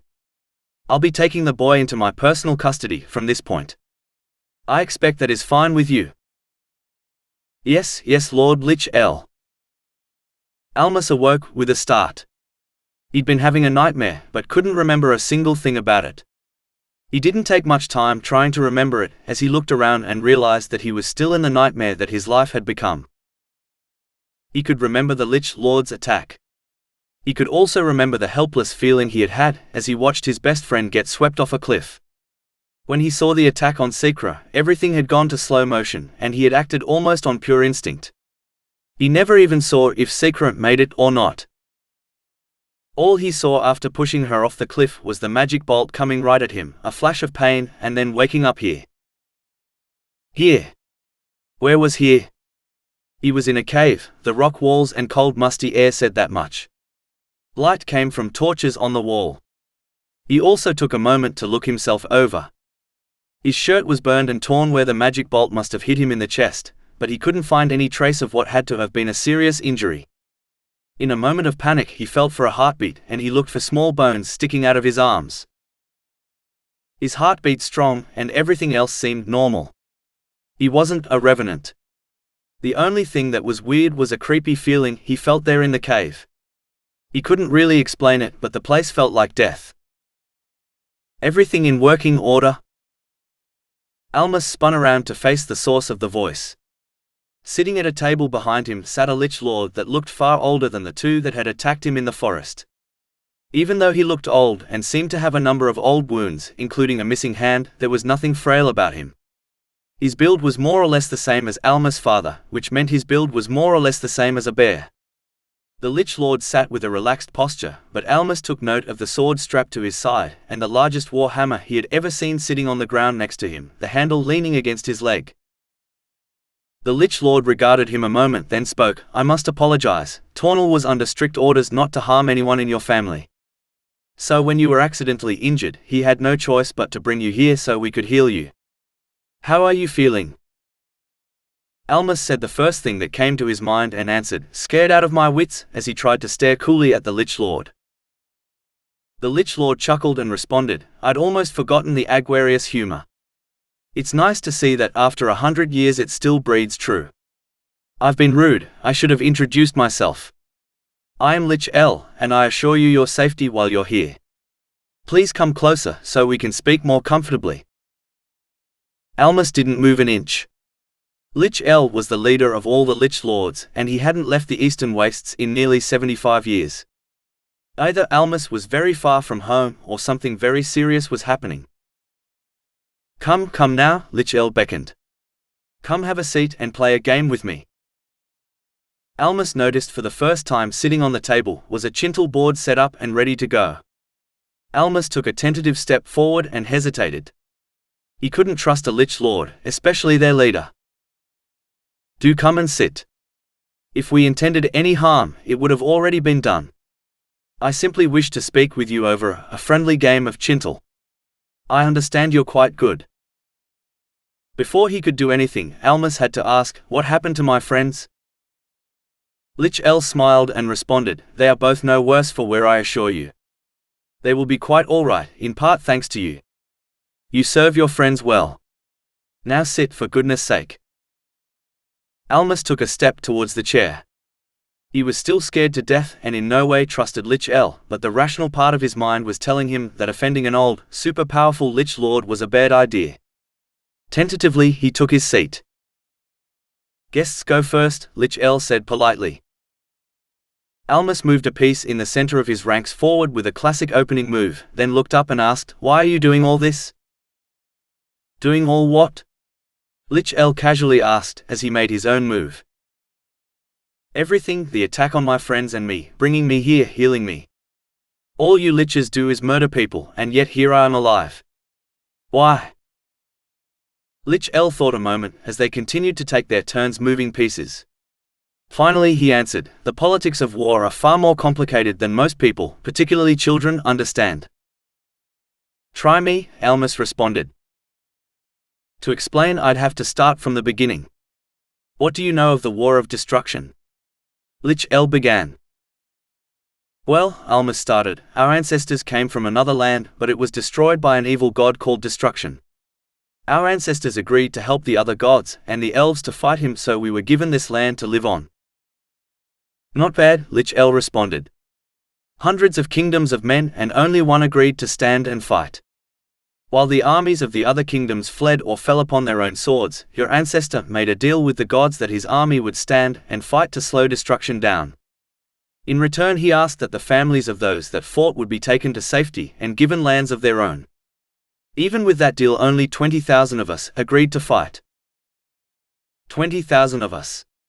You fought in the War of Destruction?" "Yes," Lich-El answered. "We fought and bought 2 months for the elves and the gods to prepare a defense on this continent. Of the 20,000, only 50 survived to be brought here. All 50 of us volunteered to fight here in the final battle. That turned out to be the turning point that won the war. After the battle was over, Destruction's demonic armies were defeated and he was sealed away." "Good for you. What does this have to do with what you're doing now?" "Everything. Destruction was sealed away, not killed, which means one day he may return." "How can that be?" "Lord Tianus and my father told me he was sealed away with a blood seal. The only way to break a blood seal is with the blood of the sealer. Mundial, the god of life, sealed himself with destruction. The only key is also sealed away. Just because there isn't a way to unseal destruction now doesn't mean one day a way won't be found. During the war one met a race of elves known as desert elves. Their ancestors had once made a pact with the fates and received great powers. I, along with many others, decided to visit the fates and ask for the power that could defeat destruction should he escape." Almas focused a moment on what Lich-El said about the desert elves. He remembered that Secra had told him her mother was half desert elf. Almas had often wondered why Lady Elixir seemed more powerful than Lord Tianus. Perhaps some of what Lich-El said was true, but what parts? Lich-El continued, "The fates agreed to grant us our request. The result was to turn us to what we are now. How is turning you into bloodthirsty, murderous monsters supposed to help you defeat destruction should he come again?" "At first we remained the people we always had been inside. We returned to our old lives, but none in the kingdom were comfortable with what we had become. So they asked us to leave. We traveled east and built a home for ourselves. We kept contact with the king for 20 years. The king slowly began to lose trust in us, for after the 20 years he sent an army to destroy us." Almas sat up. "Wait, you're saying we attacked you first?" "Yes." Almas couldn't believe this. All he had ever heard about the undead was that they were the ones constantly attacking and invading. It couldn't be possible that they were victims. They were the monsters here. Lich-El smiled and began speaking again. "We won the battle and drove them away. After a few months they attacked again. We again drove them off, but this time we were so angry we pursued them. We decided that if they wanted a war, we'd give them a war. We drove your people back as far as Aguarius Forest. I gave the order to move over the north of the forest and attack the Forjad province and bypass the Aguarius province." "Why? I mean, why bypass Aguarius?" Almas asked, suddenly even more confused. "It would take you far out of your way, and would leave you wide open for attack from the Warriors Guild." Lord Aguarius and his people had refused to participate in the 2 attacks on my people. So I convinced the others to leave them alone and bypass the area. But my great-grandfather did fight you and won, Almas interrupted. It was a great battle, with many losses on both sides. It seems while your grandfather didn't attack us, he also wouldn't stand by and let us attack the rest of the kingdom. The battle ended in an agreement that we would return to the east and they would leave us alone. The treaty lasted 30 years. Lich-El stopped a moment and stared into space. Almas began to feel uneasy. Lich-El looked like a lifeless figure. Then suddenly he came to life and began speaking again. My comrades here never forgave the attacks on us. They began to pressure me to allow them to go finish the war that had ended with a draw 30 years previous. Finally, after a while, I allowed them to go to war under certain conditions. Which were? Mostly that they would be on their own. I wouldn't go with them. Second, that they were not to harm those of the Aguarius family. Conditions they have come to hate. I keep hearing about orders to not harm my family. Why? Many reasons. First, the Aguarius family has never participated on an attack on us. They have only fought defensively. Second, I am still under oath to the Aguarius family as a retainer. I am honor-bound to protect the family. Retainer? How? When? A retainer was a noble's most trusted officer. That position was not lightly given, nor their oaths broken. High Lord Morin Aguarius was royal strategist at the time of the beginning of the War of Destruction. He was the one that made the agreement with the gods and elves to let the families that fought settle here. I fought by his side and protected him in every battle. He was the most brilliant strategist ever to live and also the first paladin. We fought side by side till the last battle. It was there that I failed to protect him. Your move. Almas was so taken aback he had forgotten about the game. He knew the story of Lord Morin. He had even heard mention that his retainer was a powerful warrior, just never that his retainer became the leader of the Lich Lords. Almas made his move, his head still swimming, and Lich-El continued, "Of 20,000 men I alone returned to my family. I had a daughter. She was my only family. I also continued to protect and care for my lord's widow and son. Many people resented the fact that I alone returned while their own loved ones didn't. After a number of years, Lord Morin's son married my daughter. He was a capable warrior and a strategist nearly equal to his father. I decided at this time that it was best to leave and began my quest to find the fates with those who wished to follow me." Wait. If your daughter married Morin Aguarius' son, then would that make you? Lich-El smiled what was possibly the most sinister smile Almas had ever seen when he said, "Yes, your great-grandfather who stopped our invasion over 70 years ago was my grandson, which would make you my 3-time great-grandson." Almas was speechless at this point. What Lich-El had said was one part of his family history that he had been failed to be notified of. It had to be a lie. How could he possibly believe any word that came from the Lich Lord's mouth? How could the blood of something so evil be found in the blood of the Paladin line? Lich-El continued, "It's been rather fortunate for your family that I've been able to protect it for so long. Many of the other Lich Lords would have liked to have destroyed the Aguarius line long ago. With the line not having the strength it once had, it would have been destroyed long before your birth." Almas' astonishment began to fade as it was replaced by a hotter emotion. "What do you mean, not having the strength it once had?" Earlier generations stood shoulder to shoulder with elves and even with the gods. Even the desert elves fell by the hundreds. Few of my Lich Lords could have lasted more than a few seconds against such power. Now only my protection allows your bloodline to continue. Your family today lacks in both the power and the wisdom it once had." Now there was a fire blazing inside Almas. To insult his family, especially his father, was unforgivable, yet even worse. With everything Lich-El had said, Almas could see enough truth that he wondered and feared that the Lich Lord might be speaking the truth here. It also made him furious that he, too, was powerless to do anything. So he said the only thing he could in retaliation, "Chintel." Lich-El looked at the board. Almas had only a few pieces left, yet looking at the board it was clear he had positioned them so that Lich-El had no way to win. Slowly a grin spread across the Lich Lord's face, and looking up at Almas he spoke. Even with my attempts to distract you as we spoke, and all the things I said to surprise and astonish you, with minimal attention you still beat me. Perhaps there is hope for our bloodline. While his anger remained strong, he also began to feel uneasy, partly from Lich-El's use of our line. Second was the way Lich-El now looked at him. His grandpa Kree often gave him a similar look after Almas played the harp for him. Lich-El was looking at Almas like a proud grandfather would look at his favorite grandchild. Almas began to feel sick. He sat staring at the game board. Lich-El was pure evil, and nothing he said could be trusted. Almas couldn't believe how easily he'd been drawn into Lich-El's lies, and hated himself for how easily he had begun to believe those lies. Soon Lich-El broke the silence. Almas, you are an impressive young man. As a reward I have decided to give you a choice, a chance to decide your own destiny. Almas looked up at Lich-El suspiciously and said, if I get to decide my destiny, then my choice is to go home. Lich-El sighed, things change, and I'm afraid this land is soon to undergo a big change. I could let you go home, but things will change far quicker than you can imagine. No, I'm afraid there are two choices. You've lived happily for 12 years, surrounded by those who love you. If you are satisfied with that life and wish to avoid the coming change and all the horrors that will come with it, then you can choose to have it all end here. Almas stared at Lich-El, not sure if he was understanding. Have what end here? Why, your life.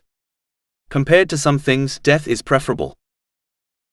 Almas felt his blood turn to ice and his voice squeaked a little when he asked, what?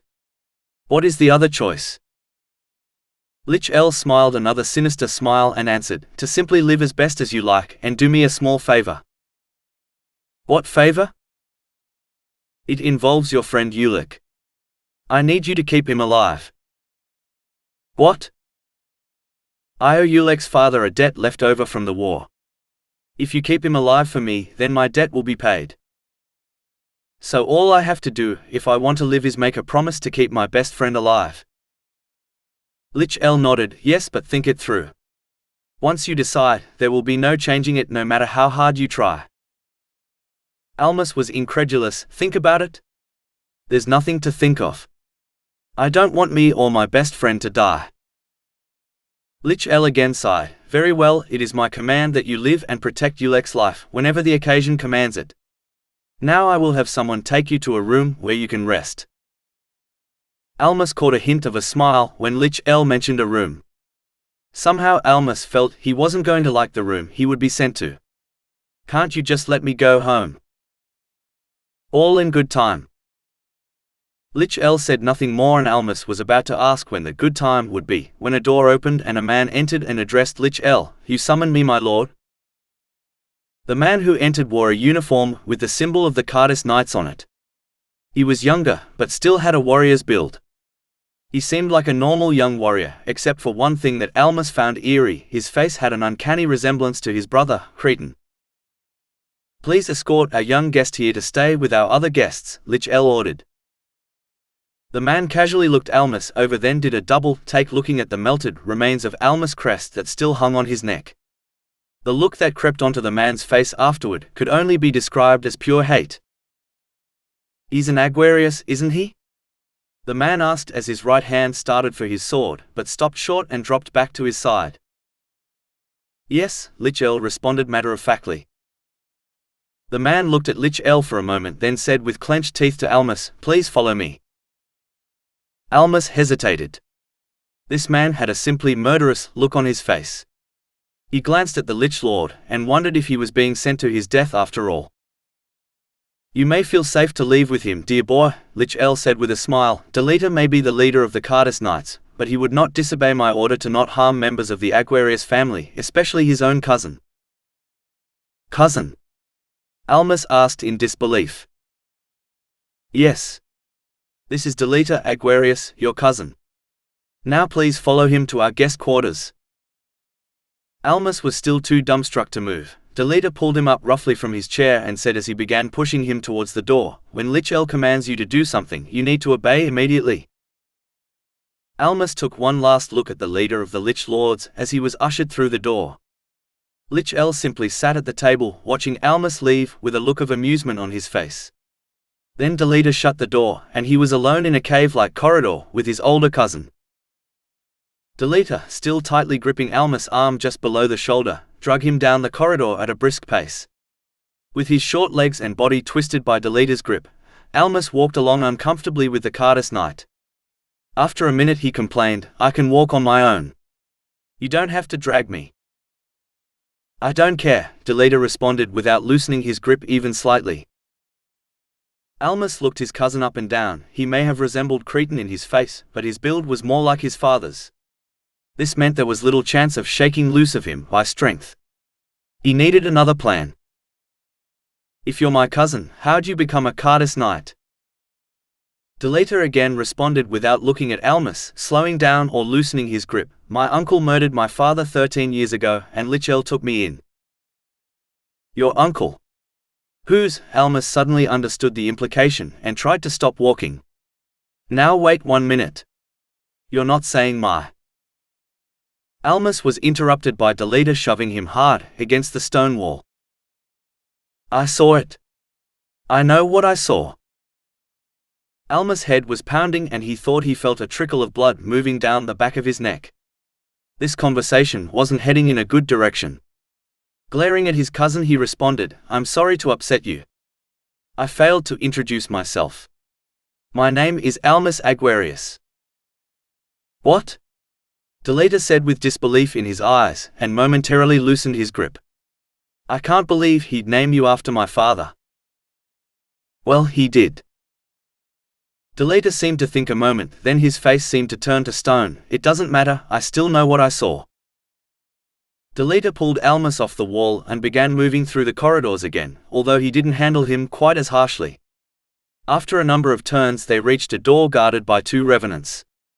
Delita opened the door and ushered Almas in. It was a large, open room, most of which was behind large thick metal bars. Behind the bars were about 30 people, mostly women and children with a few men here and there. They were seated in small groups, heads turned down, and silent. Only a few lifted their gaze as Delita opened the gate into the cell. Delita apparently realized he hadn't roughed up Almas as much as he had wanted and pushed Almas hard into the cell and said, "Enjoy your stay." Almas lost his footing instantly, fell down and rolled a couple of times before coming to a stop on the floor. He heard the cell door slam as he sat up and saw Delita leave the room. "So much for cousins," he muttered under his breath and started to brush dirt off his pants, then decided it was pointless. All of his clothes were dirty, torn and burnt. Hardly anyone in the cell still looked at him, although one large man who appeared to be missing an arm came over to him and offered his one hand to help Almas up. "Okay there, young man."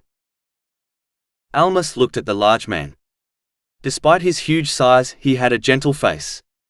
He wore a uniform with a soiled emblem of the Aguarius family on it, which meant he was one of his father's men. Almas took the man's hand and answered as the man pulled him to his feet, "I'd like to say that I've never been better, but I'd be lying." The one-armed man gave Almas a strange look when he heard Almas' response, and looked him up and down. Almas was about to ask if something was wrong when the man looked him in the eye and asked, "You're Lord Aguarius' son, aren't you?" That statement immediately got everyone's attention, and suddenly Almas had every eye on him. "Yes, I am." "How did you know?" "What's left of my crest was hidden." The man smiled. "Your face, the way you talk, even the way you stand is just like your father." Everyone in the cell started talking at once. "Have they invaded the Aguarius province already?" "No, they were going to sacrifice us before that." "Will Lord Aguarius come for his son and save us, or is he dead?" "Ask the boy." As the room went silent, Almas noticed everyone in the cell was looking at him expectantly. He started to panic. Son of a high lord or not, they surely couldn't expect a 12-year-old to know what to do about being stuck in an undead dungeon. Before he could say anything, a man in the corner of the room apparently heard his thoughts because he laughed and said, "Yes, that's right. Let's pin all our hopes on some snot-nosed kid because his daddy's important." The man who spoke was missing a leg and his clothes were as tattered as anyone else's, but he could still make out that he was wearing a ranger's uniform. The crest of Lafleyan could be seen clearly. Almas wasn't surprised at what the ranger said. For one thing, it was true. Secondly, the Ranger Guild had never been friendly towards the Warrior Guild or the Aguarius family. However, the ranger's next comment began to anger Almas. If the Aguarius family was worth a tenth of what you people think they are, the undead would have been destroyed long ago. Not only are the undead still here, but Lord Aguarius can't even protect his own family apparently. I'm sorry, but if we leave it to him, this whole kingdom is going to end up like the Vatan province. Shut up. Almas had had enough. That was the third time in the last hour that someone had insulted his father. He didn't care if the guy was an adult or if he sounded like a petulant child. He wasn't going to let anyone get away with it anymore. If you think you can do better, then you break out of here and go save the kingdom. The ranger only smirked and said, "But I'm not anyone important." Almas was about to explain to the man exactly how unimportant he was when the one-armed warrior put his hand on his shoulder and said, "Let it go. He isn't worth your attention. Come over here and have a seat, we can talk." He introduced himself as he led Almas over to a section of the back wall as far away from the other people as they could get. "My name is Bosher. I'm Almas." "It's an honor, Almas. Now don't let that ranger, Lemuel, get to you. He's just bitter about losing his leg, even though losing it is why he's still alive." "How is that?" Almas asked, confused. Bosher answered, "Revenants, unlike Lich Lords, don't regenerate limbs back. So missing a leg made him unfit to be a revenant. So he was put in here with the rest of us that are thought to be unworthy to be undead." "So why are they keeping all of you?" Almas asked. "Sacrifices." "What?" Almas asked, alarmed. "Undead get their power from the energy released by death. If they kill all of us right before battle, then they have that much more power at the start of it." "That's terrible." Almas had never heard of any such thing from his father.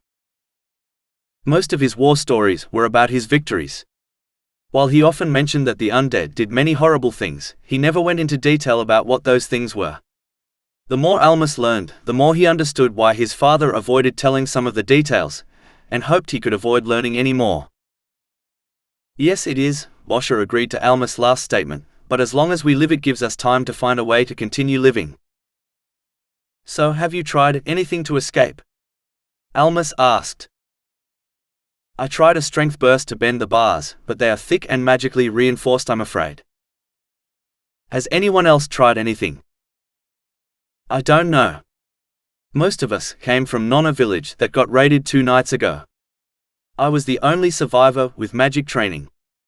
There were 10 people here already when we arrived, but I haven't gotten any of them to talk, unless you count insults from our ranger friend as talking."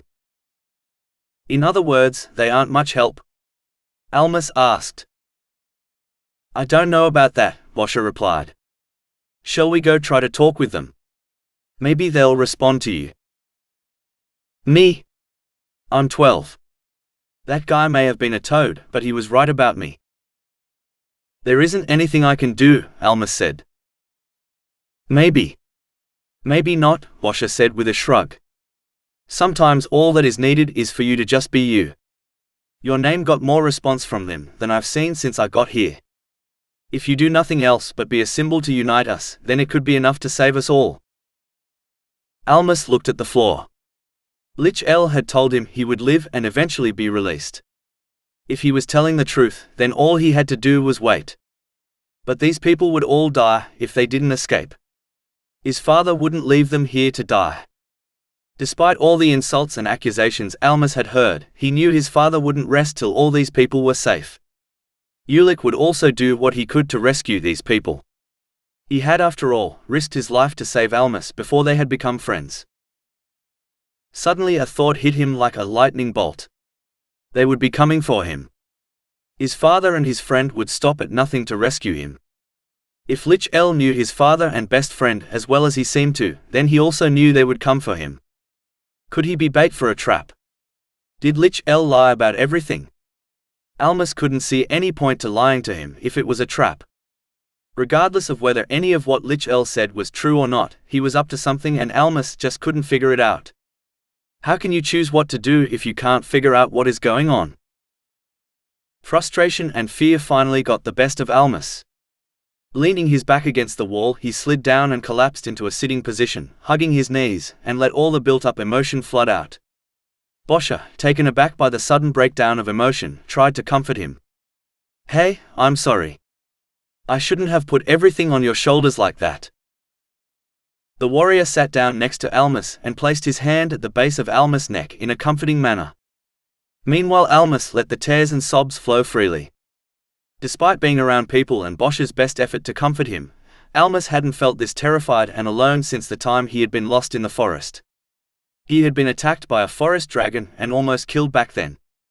This experience was far worse because not only was he terrified for himself, but he could see now the danger his loved ones were in and realized for the first time that he feared more for his family and friends than he did for himself. Lich-El hadn't said anything specific, but he had seemed to have hinted at both threats to his family and toward his best friend. He had watched Ulec nearly get killed, he still wasn't sure how he'd survived. And if Ulec could be beaten so easily, then he realized his own father could be beaten. Now that he could better see the depth of evil and power the Lich Lords possessed, he suddenly had all those nightmares and fears come back that he had had whenever his father left for a battle. Only now his better understanding just increased the fear not just for his family, but for everyone he cared for. Almas was beginning to see why his father had always taken such lengths to keep his family safe. Ulec had mentioned once that the number of scouts was increased when he was in the forest plain. Scouts. Some of the revenants that had attacked him had been some of his father's scouts. They had been out there to protect him and were murdered and raised as revenants. His father had told him many times they were heroes for risking their lives to protect them, but Almas had still always taken them for granted. One of them he had recognized a few times delivering reports to his father, and once in town with his family. Almas' worst fears were now a nightmarish reality for that family. Their father wasn't coming home. He had died protecting him, and he didn't even know his name. How many had died for him that he never knew? Anger began to replace his fear as he began to understand better the depth of pain and suffering the Lich Lords were responsible for. He'd find a way to stop them. He was done standing back and just watching as others risked and gave their lives for him. Almas hadn't realized he had stopped crying. But Boscha apparently had, and felt he could speak again. "Don't worry about what I said before. We adults shouldn't pass the responsibility of escape to the young. You're our responsibility." Almas shook his head. "No, you were right before. If we are going to get out, we all need to do what we can." Boscha still looked worried and asked, "Are you sure?" "Yes. It's time I go introduce myself to my roommates." Chapter 5. Is your cousin comfortable in his accommodations? Why is he here? He quite bravely stepped in front of one of Tornal's attacks to save a friend. He needed immediate care and no, letting him die wasn't an option. His family and you can't punish him for events that happened before he was born. I'll accept your words and decisions, but I don't have to like it. You aren't required to. But keep in mind the boy's bloodline alone could make him a valuable ally against our enemies.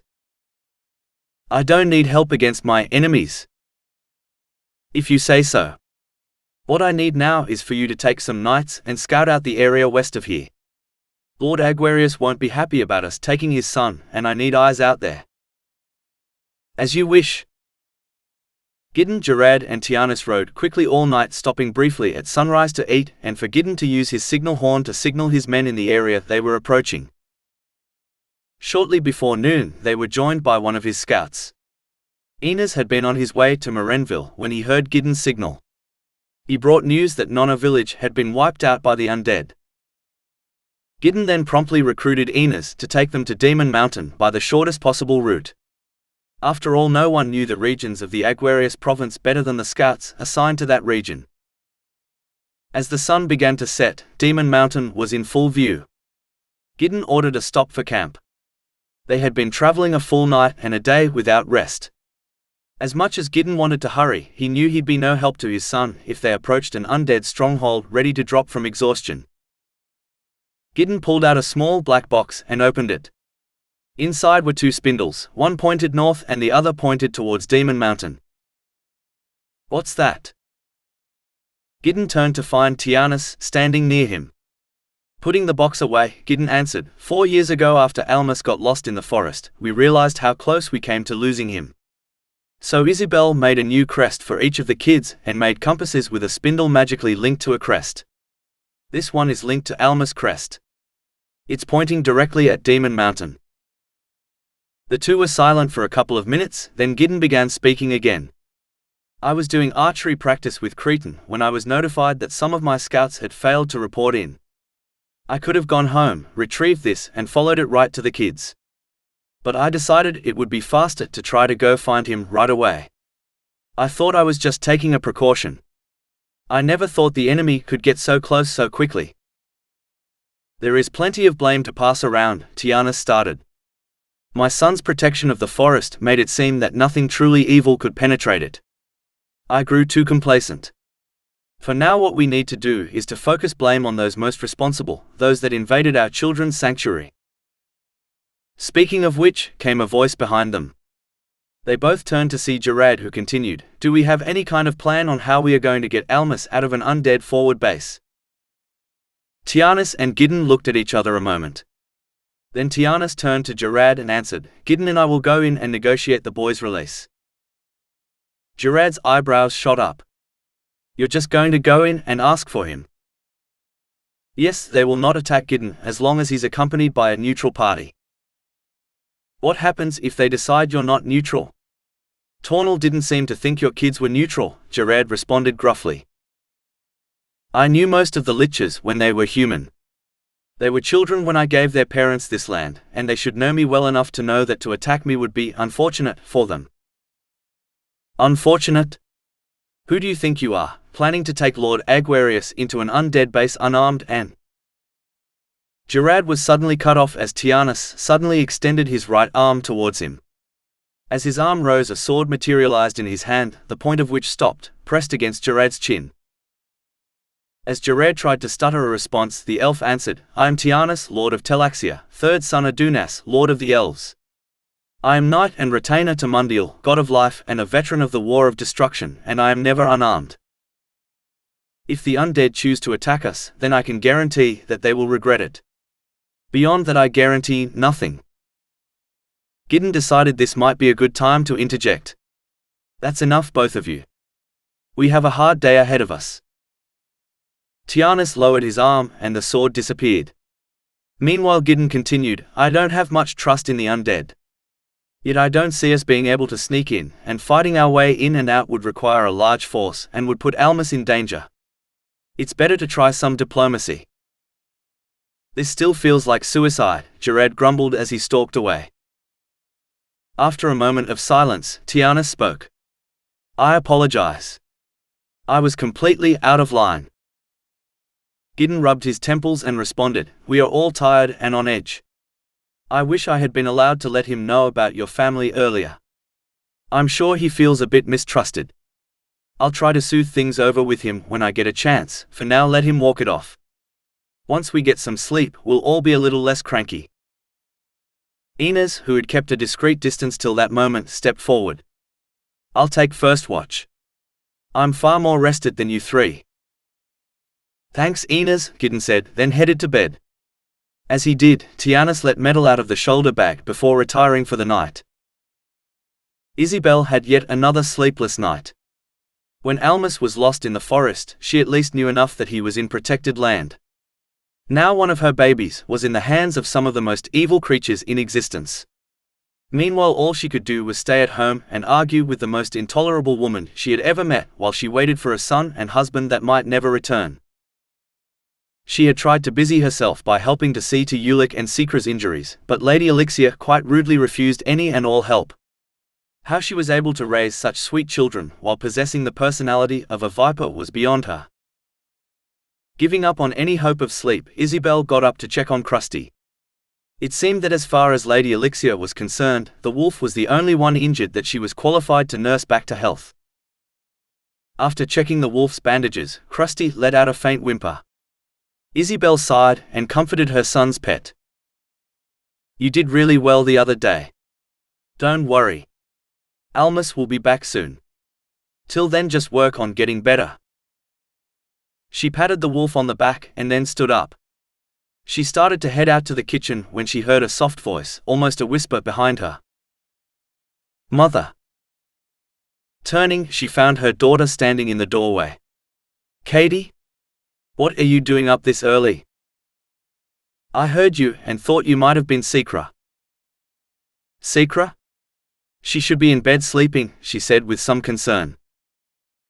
Katie shook her head and said, "She isn't. She's been gone a real long time." Isabel felt concern and a fear growing. Walking briskly past her daughter, she went straight to Ulec's room. She quietly opened the door and peered inside. The bed was empty. She turned to go wake up Lady Elixir, only to come face to face with the elvish lady. "Oh!" Isabel gave a small shout of surprise. How could these elves move around without making a single noise? "What's going on?" Elixir demanded immediately. "You startled me," Isabel said, catching her breath, then added, "Katie came and told me she couldn't find Secra. So I came to check on Ulec, and he's missing too." As Isabel jumped aside, Lady Elixir rushed by her into Ulec's room, muttering a word in a language Isabel didn't understand, but was sure it was probably not a word she wanted spoken in front of her daughter. "Lady Elixir, please calm down. I'm sure they are safe." "Curse it all! That boy will be the death of me," Elixir said as she came back out with a small piece of paper. "That boy is far too much like his father. He's going to get himself killed." "Katie, wait here," Isabel ordered her daughter, then ignoring Katie's protests, followed Elixir and asked, "What does the note say?" "He went with Secra to help Tianus rescue Almas," she answered, stepping out the door. Once outside and before Isabel could say another word, Elixir transformed into a bird and fluttered away. After picking up both speed and height, she transformed again into a mountain dragon and rapidly flew off. Isabel watched her fly away as Cretan appeared next to her, followed by Giddy and Katie. "Mother, what's going on?" Cretan asked. "Complications. Complications I hope your father can handle," Isabel answered. Chapter 6. I think it's time we find a new leader. You're speaking treason, Dilfer. Come on, Tornal, his protection of the Aguarius family is nothing less than treason. They are the enemy, and yet he ties our hands concerning them. You've seen him fight. Trying to dethrone him would be our death. I've been speaking with others. He's only as strong as his weakest point, which happens to be the Aguarius family itself. Lord Aguarius will come for his son. If we have him, we can easily take the rest. If we have power over that family, we'll have power over him. You'll have to take care of that yourself. He's keeping me far too close for me to do anything. But let's say I wouldn't mind it if he was no longer meddling with my experiments. Soon. If we stand united with his precious descendants in our possession, nothing will be able to stop us. Gideon had everyone up and camp broken before the sun rose. Everyone was more or less rested, even Gerard, who had taken a 1-hour walk to calm down after his exchange with Tianus. After nearing the mountain, Gideon announced that he, Gerard and Tianus would continue on foot, and Inez would stay behind with the horses. Gideon didn't want to risk losing the horses to any undead scouting parties. Plus Inez could bring them quickly when signaled. As they neared the mountain, Gideon started using his compass more and more. He could tell he was getting close by the way the pointer became more and more unstable. From far away, they could walk a little off course, and the pointer changed little. Now if the path was just a little off, the pointer started to rotate. "You're being tracked," a voice in Gideon's head spoke. Gideon's bow, a fearless named Sacred Knight, hung on his shoulder. Like all fearless, Sacred Knight could only see what was in view, but could see in great detail. Gideon responded in his mind, "Where and how many?" Two that I can see, 200 feet to our left and slightly behind us. Gideon stopped. Tianus and Gerard stopped right behind him, Gerard asking if something was wrong. Gideon made a subtle gesture indicating two enemies and the direction. Gerard gripped his axe, ready to bring it to bear. Tianus only nodded and whispered, "Are you ready?" Gideon responded, "Now is better than later." Tianus nodded once again, and then turning to face the direction of the undead scouts loudly announced, "I am Lord Tianus of the Elvish realm. I wish to speak with he who is in charge here." At first Gideon saw nothing, although Sacred Knight assured him they were coming. Shortly after, he caught movement in the brush and greenwood. The flashes of movement soon began to take the form of two revenants. As the pair of undead creatures came close, Gideon motioned to Gerard to take no action. Gerard nodded, but he kept a tight grip on his axe, ready for anything. Gideon couldn't blame him for being edgy, he was feeling edgy himself. The revenants stopped about 10 feet away, and one bowed and said with a lifeless, hissing voice, "Lord Tianus." Tianus, keeping a constant and dignified posture, addressed the one that bowed. "I would like to see who is in charge here, as would these two men under my protection, to negotiate the release of a child by the name of Almas Aguarius." The revenant again hissed its answer, "Audience and safe passage granted. Follow." Both revenants walked past Gideon, followed by Tianus, who nodded to him, indicating he should follow. Gideon sighed and turned to Gerard, "Shall we?" "After you," Gerard responded, and the two men fell in behind Tianus. The revenants continued to lead them towards the mountain till they reached the base. They stood before a wall of rock with an opening. On either side of the opening, a revenant stood at guard. Their escorts led them into the opening. After a short corridor, a chamber opened up with a large metal door in the back. The revenants stopped at the door, and one turned around and addressed them. "Leave weapons." "You want us to go in unarmed?" Gerard asked, raising his eyebrows. "Safe passage," the revenant hissed as his reply. "Guess we better do it," Gideon said, and began unstrapping all of his various weapons. "You're seriously going in unarmed?" "Yes, Gerard, I am." "Everything will be fine," Gideon assured him, glancing at Tianus. The elf was putting down Metal's bag, undoing the knot but not opening it. He did not remove his ring, but the revenants didn't seem concerned about what appeared to be a normal ring. Gerard sighed, and put down his battle axe and also his supply of lightweight throwing axes. Gideon also dropped a small arsenal as he pulled weapon after weapon out of hidden spaces in his armor. Once the undead were satisfied they were unarmed, they unlocked and opened the metal door at the end of the room and led the threesome deeper into the caves. "Okay, I think we have everything. Now we just need to figure out when to escape, and what we're going to do once we get out of this room." Almas looked at the instruments of their escape in his hands. If someone told him a week ago that he'd be planning to break out 30 people from an undead dungeon cell with a couple of turkey bones, he'd have died laughing at the person. Admittedly, they were useless without the magical talents of various prisoners. And while he was fairly certain the plan could get them all out of the room, they still couldn't figure out how they would find a way out of the caves. "So, any ideas?" Almas continued. Boscher and the others gathered around him all shook their heads at a loss. Almas was about to recommend that they should sleep on it when he heard the last voice he expected to hear speak up. "I can lead everyone out, but only on one condition." The speaker was Lemuel, the one-legged ranger that had mocked Almas when he first arrived in the dungeon. His statement raised a number of eyebrows. "You?" Boscher asked.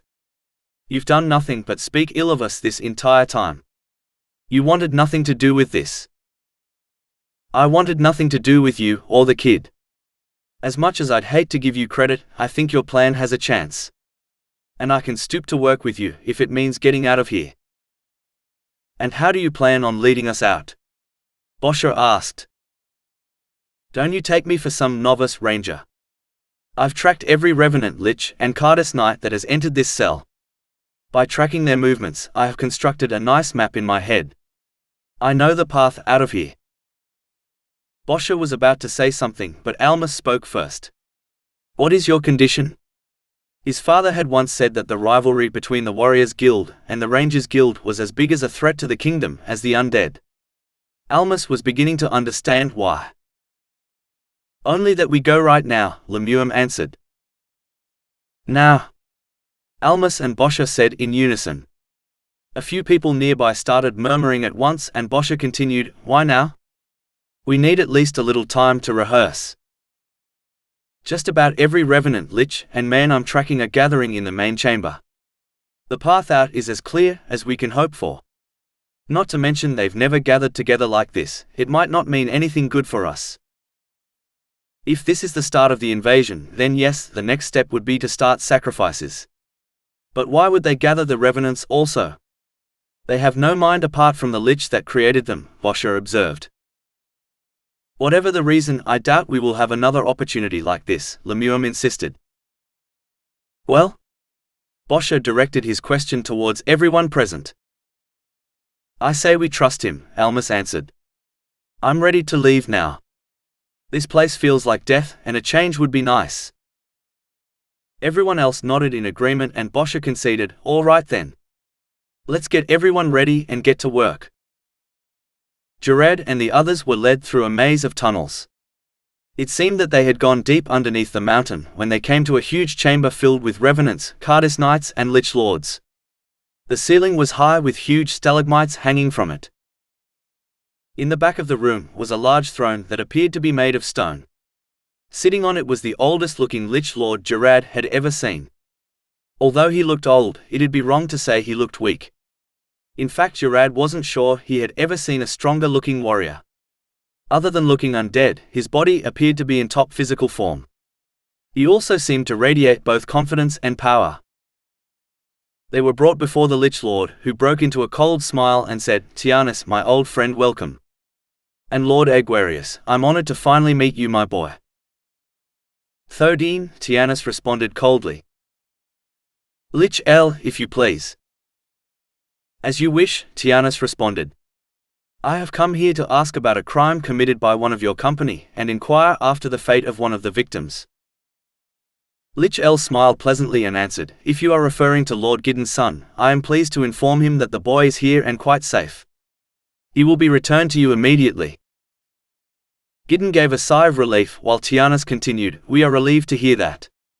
Perhaps you could enlighten us as to why it was felt necessary to attack 3 children and abduct one of them." Tornal was investigating rumors of a strange spirit in Aguarius Forest.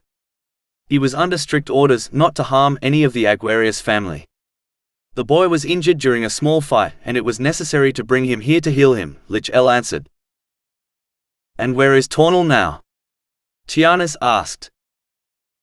"Tornal is being punished for disobeying my orders." "And just what," Giddon asked, "is his punishment?" "How I choose to punish him is my concern," Lich-El's response came. "Your concern?" Giddon said with anger clearly growing on his face.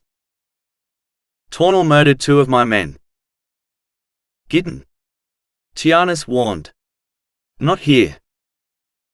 Many of the liches stepped back as Giddon continued despite Teeny's warning, the air around him beginning to glow with sacred magic. "He attacked my son and my son's friends." "That's enough," Lich-El warned, his face growing serious for the first time. "Then injured them and brought my son here. And you dare say?"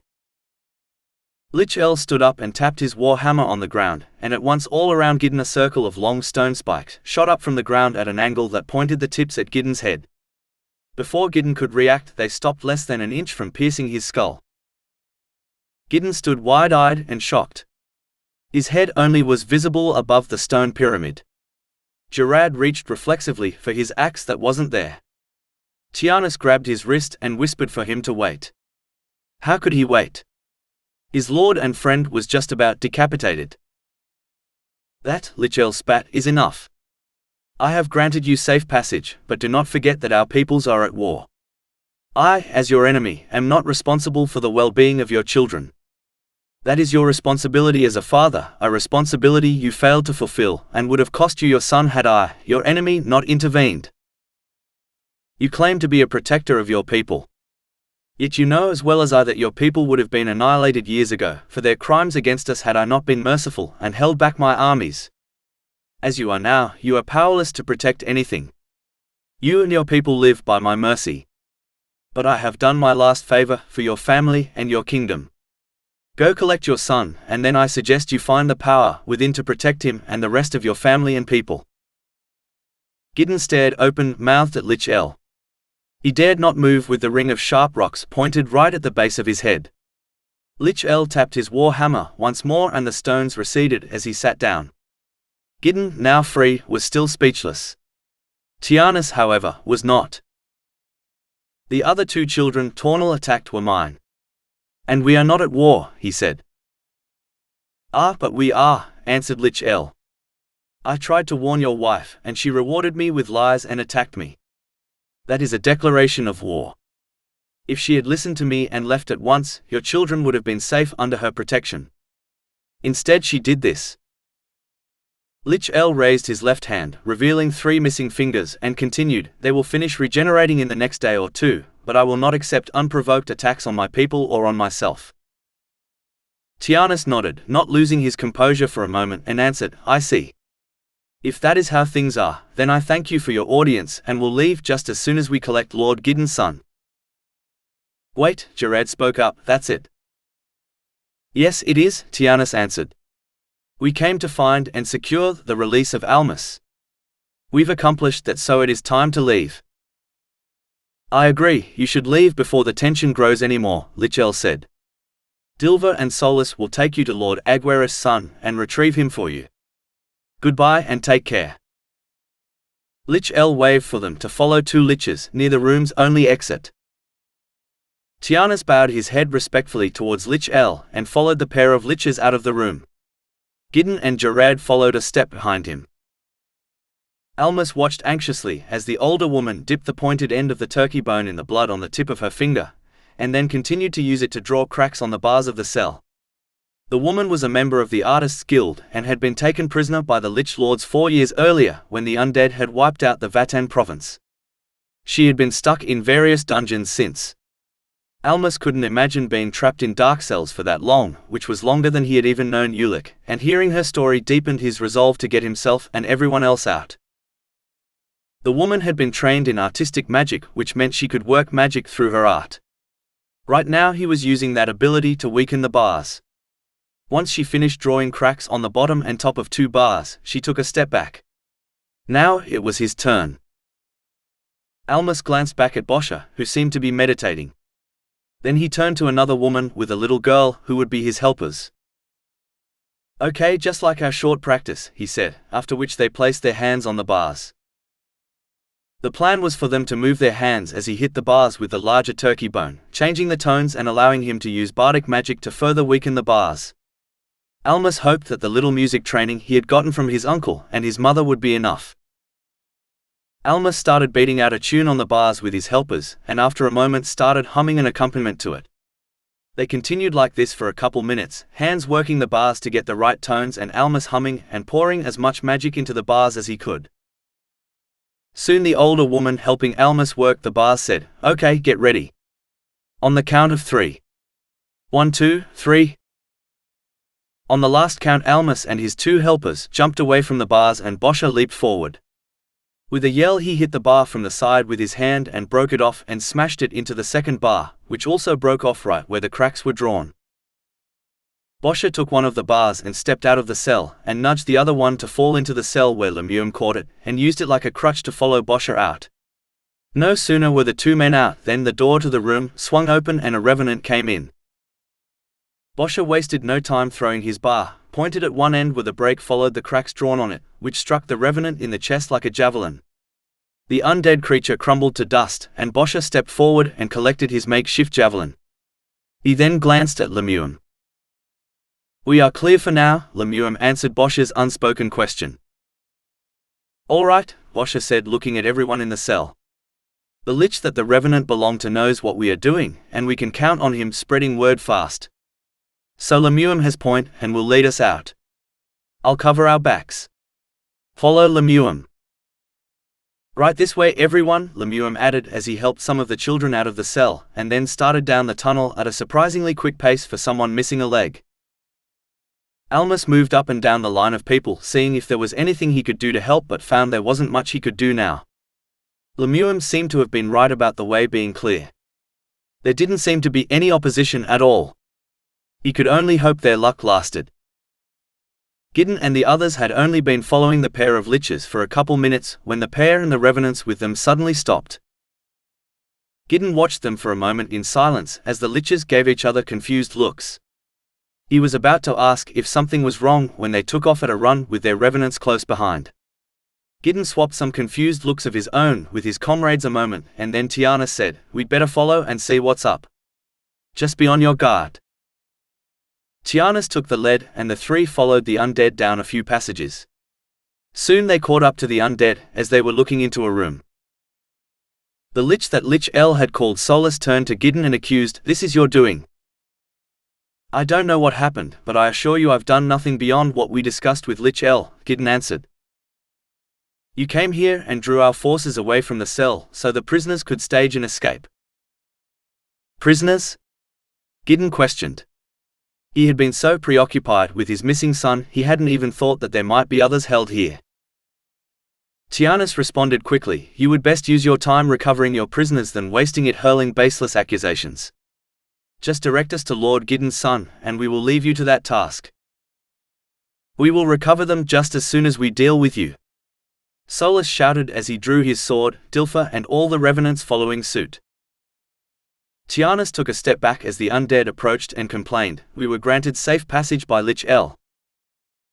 The revenants advanced as the two Lich Lords hung back, and Dilfer answered, "Lich-El's time is about up and his orders will no longer hold meaning once we have all of you."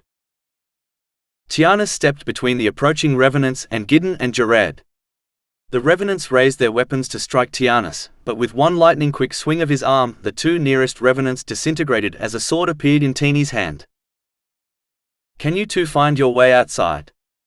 Tianas called over his shoulder as he dispatched two more revenants. "I think so. We passed the passage leading back the way we first entered a little while back," Gideon answered. "You two go and find the escaped prisoners. Almas might be with them. I'll cover your withdrawal and catch up. There's too many of them. We should stay together." "No, please trust me and do as I ask," Tianas commanded, fending off 5 revenants. Gideon hesitated a moment. Tianas became more and more surrounded as he slowly moved back. Gideon's instinct was to stay, get a hold of one of the revenants' weapons and help. But then Tianas had far more experience in battle than Gideon did. Plus, if the legends about him were true, then Tianas was far from boasting when he said he could handle it. Signaling Jared to follow, Gideon started back down the tunnel. After running a few yards, he stopped to give one last glance at the fight behind him, a move that almost cost him his life. Just as he turned to look at Tianas, there was a flash where Tianas stood, then the entire tunnel was enveloped in flames and heat. Even as far back as he was, Gideon was knocked back by the force of the heat. Gideon started to get up, but realized the brush with the flames had set his tunic on fire. Jared was by his side in an instant and helped pat out the flames as he pulled him back. While he was being pulled back, Gideon looked back to see if he could find the source of the explosion. He found it standing in the tunnel. Teeny's cloak was engulfed in blue flames, and everything within 15 feet of him was either burning or already ash. Solus, Dilfer, and the revenants Tianas had been fighting being the latter. "Get going," Tianas called, stepping further down the tunnel away from stone walls that were beginning to melt. Gideon nodded and stood up. No undead could get close enough to Tianas right now to hurt him. He'd be safe for now, and now it was time to find his son. Chapter 7. This is getting out of hand, Lord Lich-El. The prisoners are of no concern. Solus and Dilfer were both just killed. Tianas wouldn't break the truce unless he was attacked first. They should have thought out their plan to use the Aguarius family against me better. Oh well, it saves me the trouble of executing them for treason. Hopefully it will serve as an example of what happens when one plots against me. Don't you think so? Yes, my lord. Getting the prisoners back is now in the hands of our scouts. And the fate of the Aguarius family is now in their own hands. My protection for them is ended. As soon as the situation is resolved, we'll abandon this base. Almas was with Boscha when he realized their escape had hit its first obstacle. They caught up to the group gathered in front of a large metal door. It's locked, one of the women said in despair. Snipies! Boscha swore. Where is Lemuem? I don't know, he was just here. He left us. Almas searched the room while walking to the door. It was a small room with 2 passages going out of it, not counting the door. Had Lemuem abandoned them by going out the other passage? He checked the door, but it was locked and looked far stronger than the bars on the cell. Breaking it down wasn't an option. Almas was sure that this was the door to the exit, a fortified gate that trapped them in as well as keeping the Lyca's enemies out. He was looking at the lock when he noticed a familiar smell.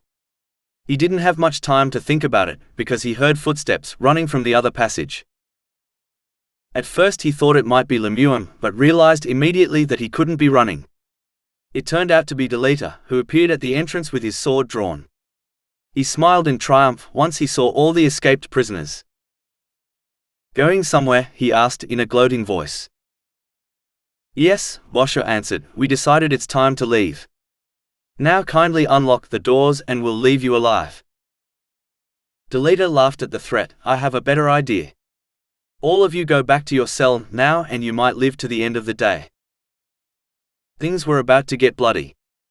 If his suspicions about the smell were correct, then all they needed was a little more time. It was time to stall and see how strict the rule against killing him was. Taking a deep breath, Almas stepped between Boscha and Delita. None of us are going back, so if you are going to start killing people, you will have to start with me. Almas watched Delita's face as Boscha protested Almas interfering and demanded him to step back. But Almas didn't move. Delita hesitated with doubt passing momentarily across his face. Then he smiled and said, in your case I only need to make sure I cause no permanent damage. Well, so much for that idea. Delita took another step forward while Almas searched his mind for another idea. Boscha stepped in front of Almas and raised the bar he held, ready for a fight. However, the fight never came. Delita was hit by another bar from behind without warning. He crumpled to the ground and revealed Lemuem standing behind him. Lemuem! Almas exclaimed, we thought I had left you all. He grinned, when we hit the locked door, I knew this one would catch up, so I had to find a hiding spot and plan an ambush quick.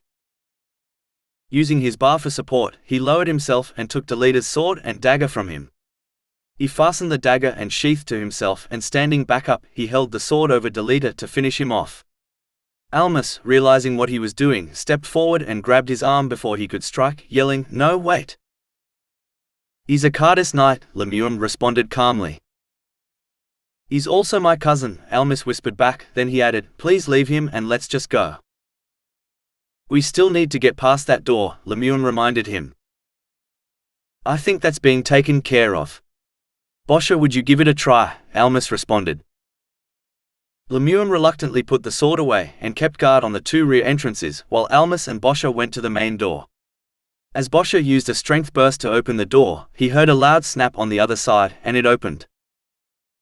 How did? Boscha started to ask as Almas helped open the door and found a slime attached to the outside of it over the lock. Metal! Almas exclaimed and began pulling the slime off the door. Do you know that thing? Boscha asked, eyeing the slime as Almas finished pulling it from the door. It's my friend's pet. Let's get everyone outside, Almas answered. Must be an interesting friend, Boscha replied as he motioned all the other escapees to follow him. Everyone followed Boscha to the outside as Almas scanned the room beyond the door. Metal was here but no Ulec. He quickly spotted Ulec's shoulder bag and went over to retrieve it. Why would he leave Metal in the room and not be nearby? As Almas put on the bag, he was only slightly aware of the rest of the prisoners leaving when he noticed a pile of weapons in the corner nearby. The pile consisted of various swords, daggers, axes, and a bow. They looked familiar, so he stepped over to them. He picked up the bow, which looked like his father's. It was the one that he nearly always saw his father carry, he was sure of it. The battle axe nearby looked like the one belonging to his uncle Gerard. If they were also here, why did they leave their weapons here? Were they captured or in trouble? Almas felt panic rising when suddenly a voice came to his mind. Your father and friends are fine. You need to leave now. Almas gasped and dropped the bow. It was a fearless. His father's bow was a fearless. Come on, Almas, were the last ones. Lemuel grabbed Almas with his free hand and moved towards the entrance with the speed of a whole man. But Almas started to say, but he couldn't find the words to protest as Lemuel pulled him outside. Almas had once found a fearless, a magical object with a soul of its own. Though the one he had met had the worst personality. Reaching the outside, Almas heard Lemuel mumble a curse. Becoming alert to his surroundings, he saw the other prisoners were heading west along the mountainside, while revenants were coming out of the forest from the east and south. Quickly go with the group, Lemuel said as he pushed Almas in the direction the rest of them were going. Wait, what about you? I'll slow them down. You go help Washer get the others out of here. Almas hesitated. He couldn't possibly leave a cripple to face revenants alone. The first revenants were reaching Lemuel, who pulled out the dagger he had taken from Delita and lifted the bar he had been using as a crutch and balanced himself on one foot. Almas then saw the most amazing thing. Hopping and balancing with just one foot, Lemuel fought with just as much speed and nimbleness as a warrior that wasn't crippled. He hopped, dodged, parried, and struck without once losing balance, slowly giving up ground. But more and more revenants were surrounding him, and Almas knew he would soon be overwhelmed by sheer numbers. It was then that Ulec arrived. Lemuel had moved back under a tree and Ulec just noiselessly landed next to him, pulled Delita's sword from the scabbard Lemuel had strapped to his side, dodged the ranger's startled counter-attack, and with lightning speed took out two revenants. Ulec! Almas shouted. Where did you come from? Lemuel demanded instantly, going back to his fight with the revenants. He's a friend, don't worry, Almas responded. I figured that out. I asked where in the demonic pit he came from. No one's ever snuck up on me before. Ulec ignored Lemuel and shouted to Almas, take metal to where the others are. The revenants have us surrounded. But Almas started to protest. Go now, Ulec insisted. Almas turned and ran. Ulec was right. Boscher was protecting a couple dozen people by himself so he could use all the help he could get. He didn't have far to run before finding Boscher swinging his bar like a madman, with the rest of the prisoners 20 feet behind him at the base of a cliff. Boscher was taking down revenants with each swing, but just like Lemuel was before, he was getting mobbed quickly, and this time he was sure Ulec wouldn't be dropping out of any trees. Almas reached a spot between Boscher and the rest of the escaped prisoners, thinking quickly about how he could help. Two revenants broke off and started towards him. Remembering what Ulec had done a few days earlier, Almas grabbed the bottom of Metal's shoulder bag and whipped the bag in front of him, flinging the slime at the nearest revenant. The revenant raised its sword, but Metal was already spraying a stream of acid at the revenant's head. The revenant crumbled to dust and Metal shot another stream of acid, reducing the second revenant to dust also. Almas! Go help the group! Looking to the source, Almas saw Boscher completely surrounded by over a dozen revenants. He was purely on the defensive, using the length of the bar to keep the revenants as far from him as possible. Another group of revenants were moving in on the remaining prisoners from the side.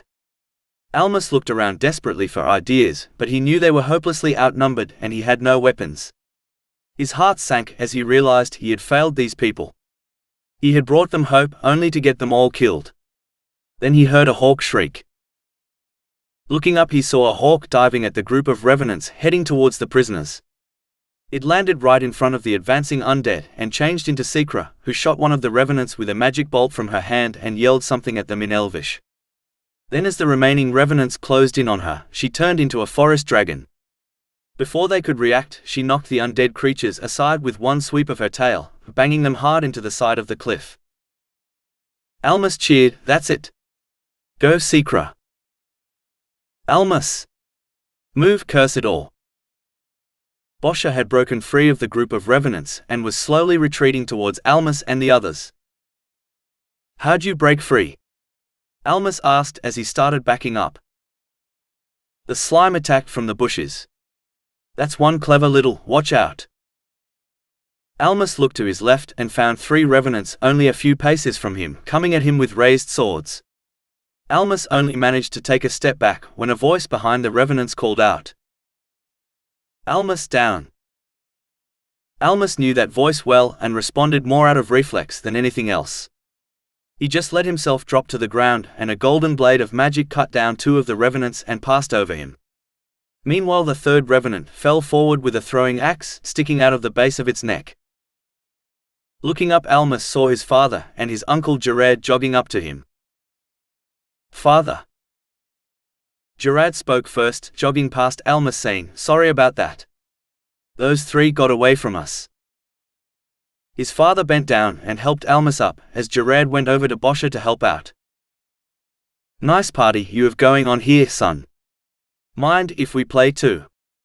Gideon asked with a smile. "Father, you're smoking."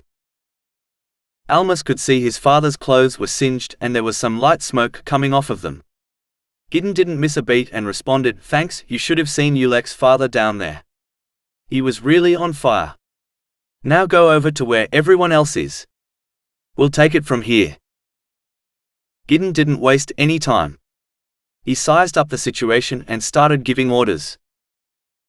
"Secra seems to have the west side taken care of. Gerard has southwest, I have south, Boscha has southeast, and Lemuem take the east. Where is Ulec?"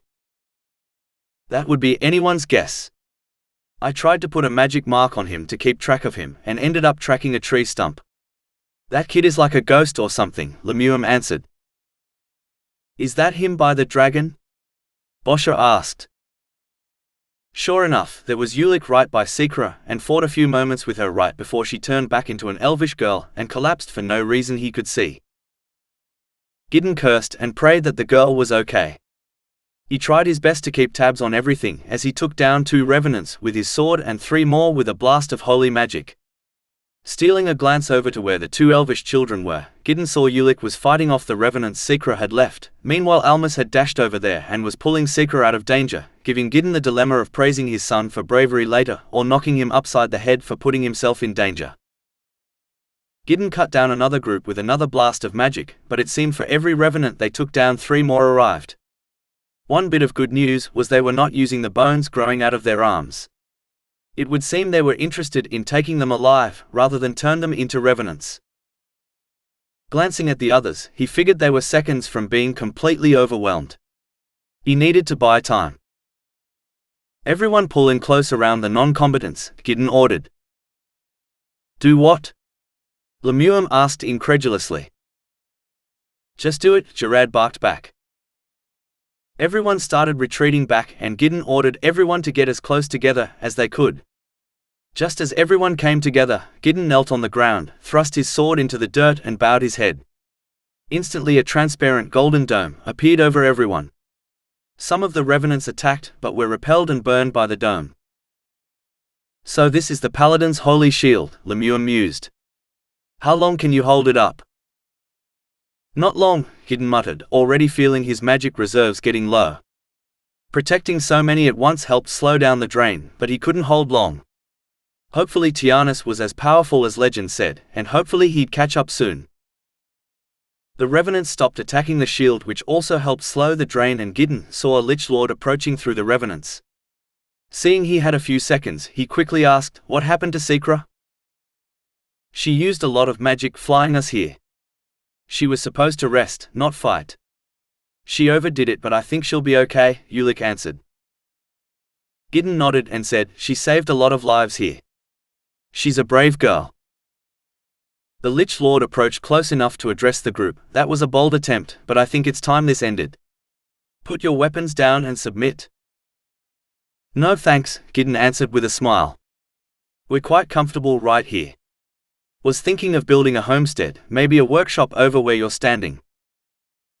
You're wasting your wit on the wrong person. We both know you can only keep that shield up for a few moments longer. If you expect help from your friend inside, I wouldn't count on him getting out anytime soon. Was it possible they got Lord Tianus? From the stories told about him, Gideon thought it unlikely, but he couldn't be sure. What he was sure of was the Liches would eventually kill everyone here, whether they surrendered or not. If Tianus wasn't coming, they would be overwhelmed easily unless he could kill the Lich, and in so doing all the revenants belonging to it. But the Lich was no fool, it kept a wall of revenants between them. Gideon was thinking furiously when he heard Ulec utter an "oh no" behind him. At first he was concerned something might be wrong with Secra, but looking at the boy he saw Ulec's gaze was focused upward. "What is it, Ulec? More trouble heading our way?" he asked. "Yeah, big trouble. For me, anyway." Another hawk swooped down between the revenants and Gideon's shield, and changed into Lady Elixir as it landed. She stepped forward towards the magic shield, her eyes a storm of rage. She raised her hand to the shield, and with a burst of light from her hand, Gideon's shield shattered and Gideon was thrown back feeling like he just got hit by a tree. Gerard caught and steadied him. Everyone, including the Lich, stared in shock as Elixir walked up to Ulec, who had handed Secra over to Almas, and faced his mother with an impassive face. "How dare you sneak out and disobey me? You are in no condition to be out and about, let alone be fighting. What happened to your sister?" Ulec glared at his mother a moment, then answered, "She overexerted herself magically, but I think she'll be fine. Father is still fighting down the tunnel east of here, if you care at all." Alexier's hand moved faster than Gideon could track, but Ulec staggered and red marks from where his mother had slapped him began appearing instantly. For an instant Gideon saw the same shock on Alexier's face as on everyone else. Almost instantly she composed herself. And apparently so did the Lich Lord. "If I'm not interrupting, I was demanding a surrender." Elixir answered without even turning her head to the undead army behind her, "Rhinos, take your abominations and leave." The revenants raised their weapons and began to advance as Rhinos started to say, "Do you really dare to dictate to me?" Alexier's form changed to that of a male elf, and tapped the toe of her right foot behind her left foot. A small crack shot out from the spot she tapped, went under the advancing revenant's right to Rhinos, who only had time to take a surprise step backwards before the crack reached him, and he disappeared in a pillar of magical energy that erupted from the ground under him. In a moment the Lich Lord was gone, and the revenants crumbled to dust.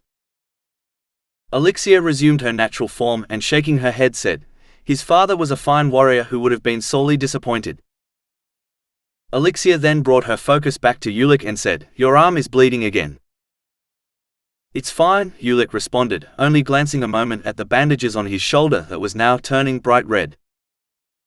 "What more, you haven't recovered completely from your concussion. You could have passed out." "I said I'm fine," Ulec growled. Elixir just sighed and said, "Gideon, I suggest you take your people and leave. I will take care of things here," as she turned and started towards the entrance to the undead base. "I'll stay with them while you get farther," Ulec stated matter-of-factly. "We'll see to Secret too." Elixir stopped a moment, then without looking back answered, "Very well," and continued. As she walked away Ulec turned to Gideon and said, "We need to go now." And then taking his shoulder bag from Almas, went over to some nearby bushes, and picked up metal out of them, and dropped the slime into the bag. Gideon took the moment to do a quick examination of his son. From the condition of his clothes, he should have had a serious injury to his chest, but there wasn't even so much as a scar on him. He'd have to question why Lich-El had spared his son later. Right now he was just relieved to have him back. Standing up, Gideon ordered Gerard to take Secra, and told everyone else to follow him. They had only gone a couple hundred yards when roars began filling the air. Glancing back, Almas saw thick, black smoke rising from the direction of the cave entrance, along with a small burst of flame appearing in the smoke. Turning to Ulec, who was beside him, he mumbled, "Is she helping your dad or trying to kill him along with the undead?" Ulec said nothing, but Alma's father, a few steps in front of them, answered, "From what I saw earlier, I don't think we have to worry about Lord Tianus. I'm beginning to see how they were so successful fighting together in the War of Destruction. Their abilities complement each other. What was in your father's cloak that burned like that? The same stuff that dragons make to breathe fire, only concentrated. My father's magical gift is power over fire. So yes, he's the only one able to fight near my mother without risking his own life. Her attacks aren't very selective. I've noticed, Gideon responded. Ulec then whispered to Almas, if you're worried about the night you left in the tunnel, he made it to safety. How did you know about him? Almas asked in a whisper. Ulec smiled and responded, I have my sources. He then looked down at one of his pockets and Almas, following his gaze, saw a small mouse climb out and scamper away. Almas had wondered about Delita, but wasn't about to mention him in front of his father. He didn't think this was a good time to bring up his newfound cousin. Suddenly the ground started shaking, but was over before most of them realized what was happening. What was that? Gerard asked. I think, Ulec began slowly, I think it was a cave-in in the tunnels. What about your parents? Almas asked, noticing that the flames and roaring stopped with the earthquake. They're fine. The Liches sealed the entrance as soon as my father was out. They should be here in a few seconds. Sure enough, Almas could already hear the sound of large beating wings. Soon the form of a mountain dragon could be seen through the trees. Hanging from one of the dragon's legs was Tianus. Tianus dropped to the ground nearby, and then the dragon landed next to him and changed back to Elixir. Tianus strode up to Gideon and asked, is everyone alright? Yes, Gideon answered. Lady Alexier's timing couldn't have been better. We are indebted to the both of you, as well as your children. I'm happy all are well, Elixir said promptly. Now it is time for us to leave. Tianus, take Secra. Ulec, let's go. Go? Almas had a feeling she didn't mean go home or go for a walk. Where are you going? Away, Elixir answered. I will not allow such an attack on my children again. It is no longer safe here. I'm not going, Ulec said softly. Nonsense. Now let me see to your shoulder, and we will be off. Elixir stepped towards Ulec, but Ulec grabbed his bandaged shoulder and raised his voice, don't touch me.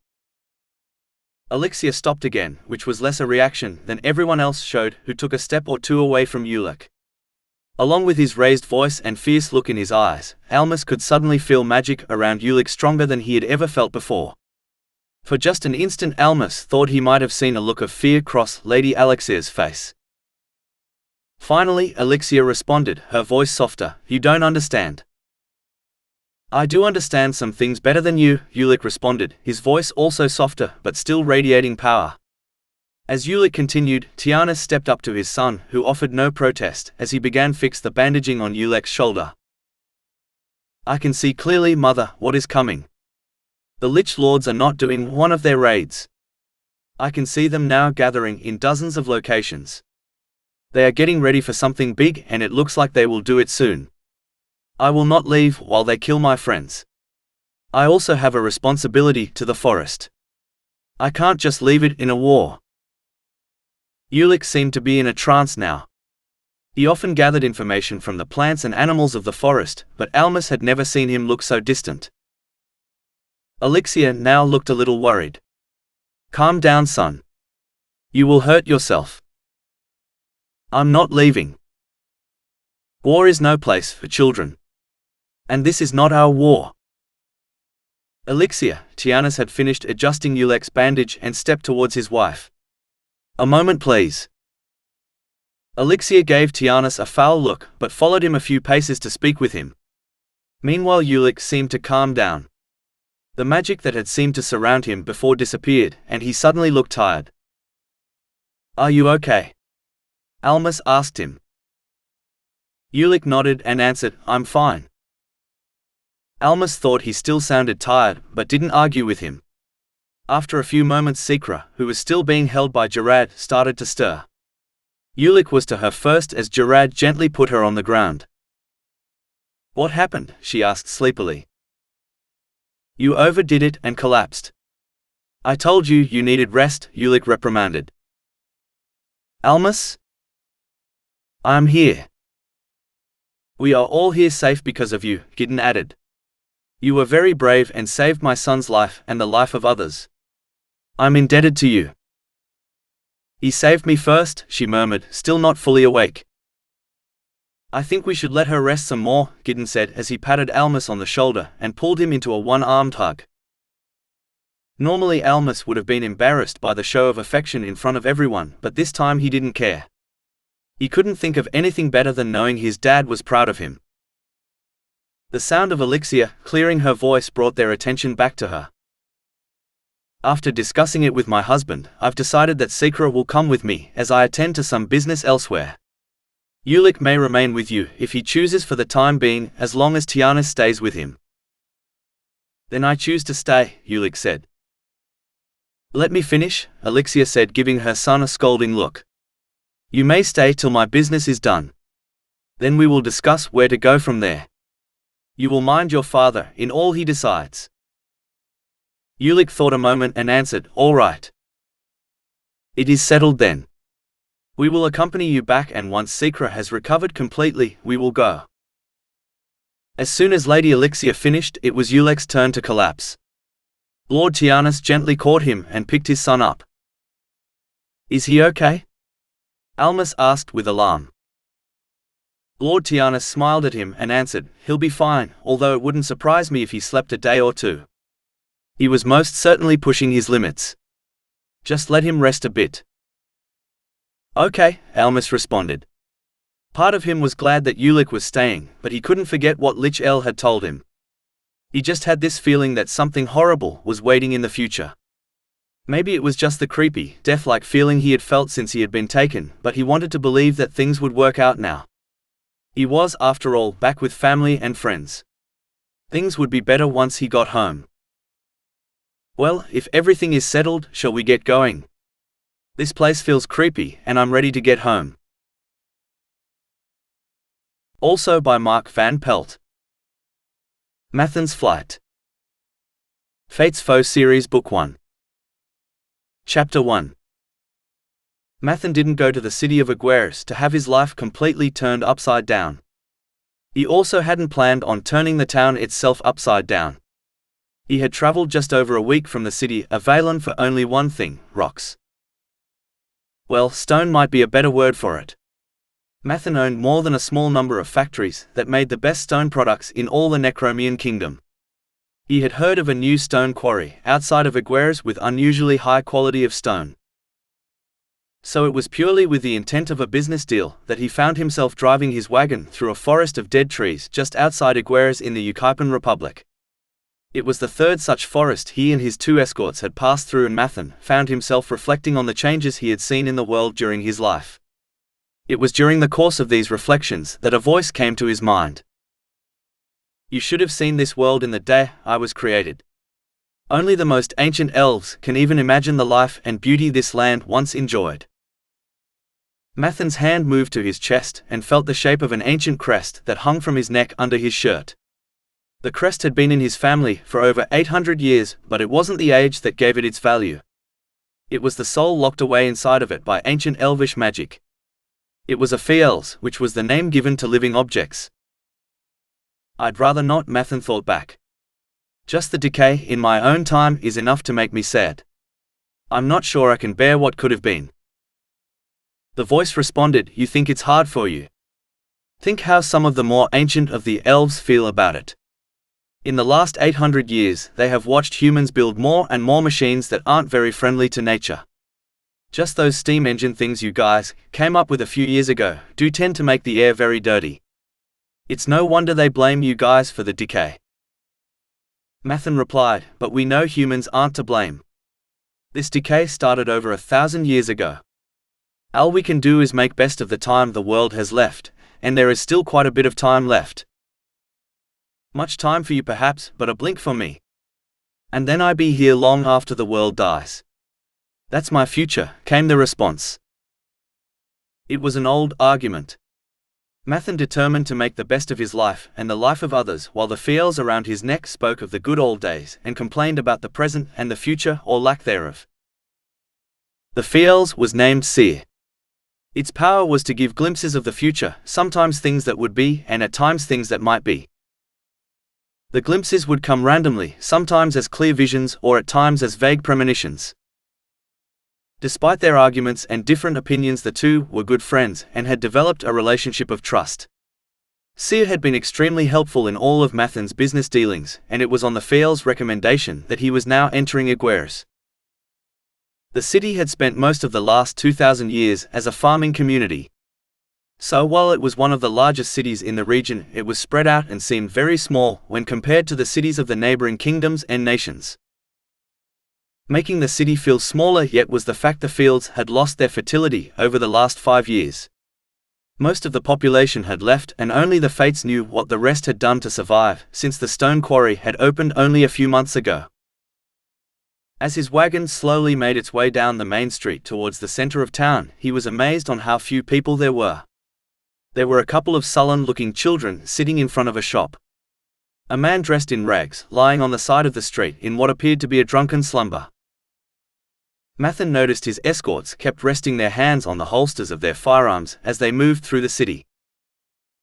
"I've seen cities a day after being pillaged and razed with happier and more numerous people," Seer commented. Mathan responded, "Most left when the farms failed. Those that remain are spread out. What I wonder is how they have survived these last 5 years with no visible source of income." "Independently wealthy?" Seer asked. "You can answer that better than me. I've been here once before, and that was 40 years ago." "You've been here, what, a couple dozen times in the last 500 years?" Mathan shot back. 38. "And you're right. This place should have been completely abandoned within 2 years of the land failing. The nearby forests are all dead and rotting. The nearest source of food is a day's journey, so all food would have to be traded for, but what do they trade with?" Seer asked. "I've always liked a good mystery," Mathan thought as he pulled up to the hotel and looked over himself to make sure he was presentable but not overly neat. Mathan sent his escorts in to make arrangements and stepped down from the wagon to begin tying up the horses. As he finished, Seer alerted him to someone coming. "Looks like they have a welcoming committee for you." Turning around, Mathan saw a young boy about 8 or 9 approaching him. The boy was the first smiling face he'd seen so far in town, but it was the type of smile Mathan normally associated with predators moving in of prey. On a boy that young, he couldn't decide if it looked cute or disturbing. "Welcome to Aguarius, sir," the boy started enthusiastically. "Can I help you with your bags?" "Thank you, but I can manage myself," Mathan answered. "You're a Necromian, aren't you?" "Yes, I am. I'm from Valen. What gave me away?" Mathan asked the boy with a grin. "Your skin is darker and the top of your ears are a little more pointy." "Is it true you live a long time?" the boy asked. The child fidgeted as he spoke, pacing a little from time to time. Mathan noticed he seemed to slowly fidget closer and closer to him. "Yes, it's true," Mathan answered. "We have a little elvish blood in us, which means we age at half the speed of full-blooded humans. I'm 108 years old." "What are you doing here in Aguarius?" "I'm a stone cutter. I came about the new quarry." "Oh, you'll want to talk to Mr. Stoneman across the street," the boy replied. Mathan looked to the building the boy pointed to, which apparently was the moment the boy had waited for. After a quick warning from Seer, and without even looking, Mathan snapped his hand over to his left pocket and grabbed hold of a wrist that was already moving away. Turning around, he came face to face with the boy, who had both a startled look on his face and Mathan's coin bag in his hand. It was as Mathan opened his mouth to speak that the vision struck. In all the years that Mathan had possessed Seer, he had had many visions. Hundreds, in fact. But the vision he had at this moment was the longest, clearest, and most disturbing vision he had ever had. While the horrors of war, death, and unspeakable crimes he witnessed seemed to go on forever, the vision passed almost instantly in real time, as all visions do. As it ended, Mathan found himself still holding the boy's wrist, the coin bag still in hand and a fearful look on his face. The boy had been the focus of the vision. He had seen glimpses of the boy's terrible future, or better said, the terrible future this boy would create. Escape through the sacred forest. Chapter 1. Lord Aguarius must not be allowed to take command of an army. He can't if he is dead. Such a small force shouldn't be that hard to wipe from the face of the land. Do not underestimate him or Lord Tinas. Simply delay him. First we will destroy his army, then we can worry about the more difficult tasks. Cretan felt his stomach twist into a knot as he pulled back the arrow notched into the string of his bow. Just a week earlier archery had been nothing more than an activity. Now he found himself in a line of fellow archers, spread out and watching a force of undead revenants approaching.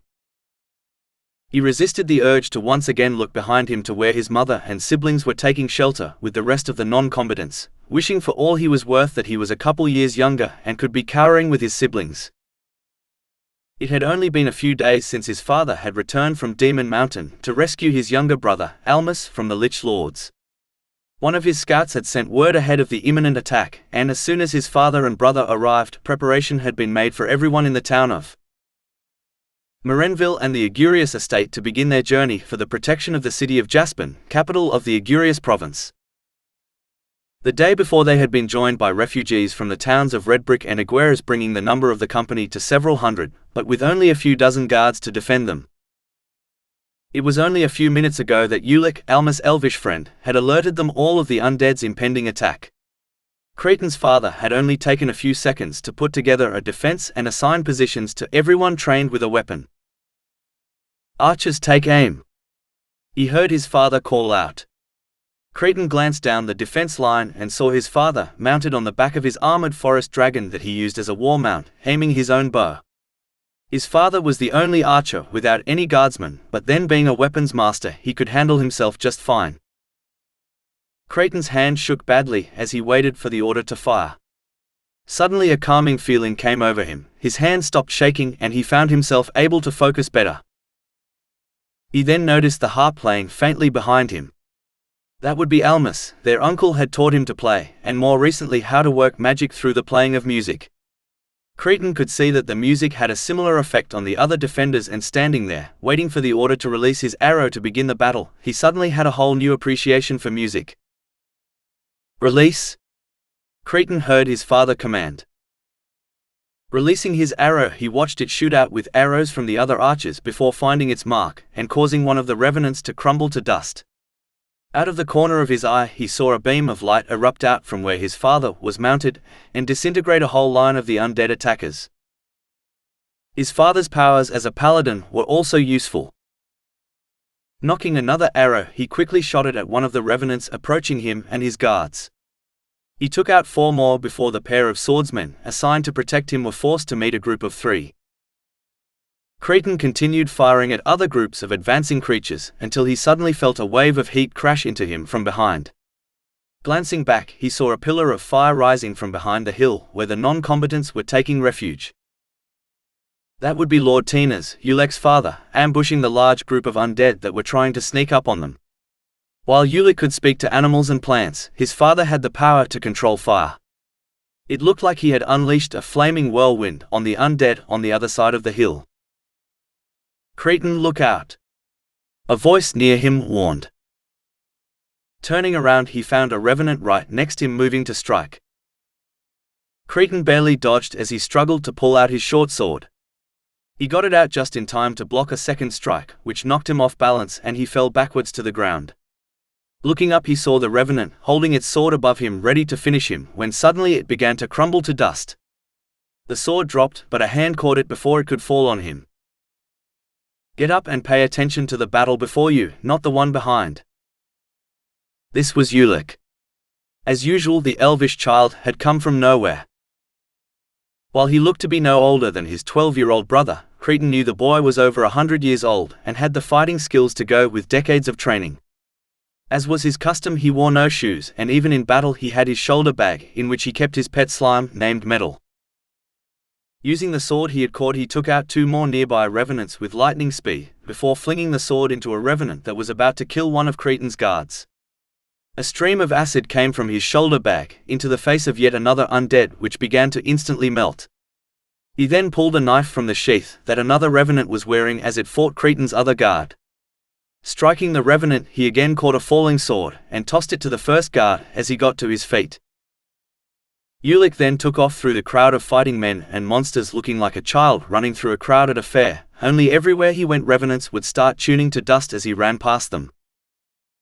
Embarrassed, Cretan scanned the battle nearby. The undead that had made it past the line of defenders were being intercepted by a few warriors mounted on forest dragons, keeping them away from the women and children. Cretan spotted 2 revenants pass by his guards and head his way. This time he was better prepared and had proper footing as the creatures attacked. He blocked the strike from the first one to reach him and stepped around the revenant in order to keep it between him and the second one. This allowed him to get 2 quick strikes in, the first one being blocked and his second finding the creature's head and reducing it to dust. The remaining revenant attacked through the dust of its companion, and Cretan felt its sword graze his leather armor as he sidestepped the attack. He countered with his own sword, and the creature joined the first as a pile of dust. Scanning the battle, he saw the undead creatures now pulling back. "Warriors, hold your ground, archers, fire freely," Cretan heard his father order. After sheathing his sword, he picked up his bow from where it had fallen and dropped 3 more revenants before they were out of range. It took a few moments for him to realize that they had won and were safe. There was silence except for the sound of his brother's harp, which then faded. A cheer went up from the defenders, but as soon as the music stopped, the fear and uncertainty Cretan had felt before the battle returned. He dropped to his knees, fighting to keep his last meal in. "Cretan!" He heard someone call. Looking over, he saw Almas running towards him, and Cretan instantly had mixed emotions: embarrassment that all of the focus and ability he showed in his first battle was because of his brother's bardic abilities, and also gratitude for the fact that those abilities probably saved his life. "Are you okay?" Almas asked as he approached and offered Cretan a hand to help him to his feet. "I'm fine, and thanks," Cretan responded as he took his little brother's hand and stood up. "For what?" "All I did was play my harp and try to help everyone focus," Almas said. "Well, it worked. I couldn't even string my arrow right, my hand was shaking so badly before you started playing," Cretan responded. "You still did very well for your first fight," a young voice piped up. Cretan jumped a little at Ulec's voice. The elvish boy was standing right next to him, and as usual with Ulec, he hadn't noticed him until he spoke. "Right, I was a half-second from getting my head chopped off. 1 fight and I already owe my life to 2 children who don't even come up to my shoulders. At least you didn't twist your leg, almost get eaten by a forest dragon, and get your life saved by a slime and a human infant," Ulec said matter-of-factly, referring to his own first life or death fight. "Hey, I was 8, not an infant," Almas retorted. "To an elf, you're still an infant. Don't forget that this infant is an inch taller than you." Ulec gave Almas a mischievous grin, but then his face grew serious as he turned towards a group of guards several hundred feet away. 2 of the guards were hurt pretty bad. "I think they'll make it, but they are in a lot of pain." "Who?" Almas asked with sudden concern. "Jestin and Torley." "I should see if there is anything I can help with," Almas said as he hurried away. Cretan marveled at the change in his younger brother in the past couple of weeks. Almas had barely noticed the guards around the Aguarius estate before he was kidnapped by the Lich Lords. Now in just a few days he had learned each of their names and most of the names of their family members. He spent all of his time as they traveled getting to know them. Ulec seemed to read his mind and commented, "He blames himself for the death of the 2 guards that were killed the day he was taken by Tornal." The sound of Almas' harp could once again be heard coming from where the injured men were being tended to. Cretan felt all the aches and pains from the scratches and bruises he got from the battle instantly disappear. After listening to his brother play for a moment, Cretan started to say something about the deaths not being Almas' fault, when a horn in the distance started to sound a series of short and long bursts. "I never did figure out your father's code. What are they saying? Ulec asked. Jaspin is under attack, Cretan answered dazed. Jaspin was the only fortified city in the area, and with undead forces attacking it they were trapped. About the author. Growing up in Bay Point, California, Mark spent much of his time creating and exploring worlds and stories. He finally realized that once he got the stories written down, they stopped haunting his sleeping and waking dreams. So he started writing them down. He writes the kind of stories that he enjoys, which are stories about families written for families. Mark currently lives in northern Utah with his wife and kids. He can be contacted through his author's Facebook page at facebook.com/catseye1979.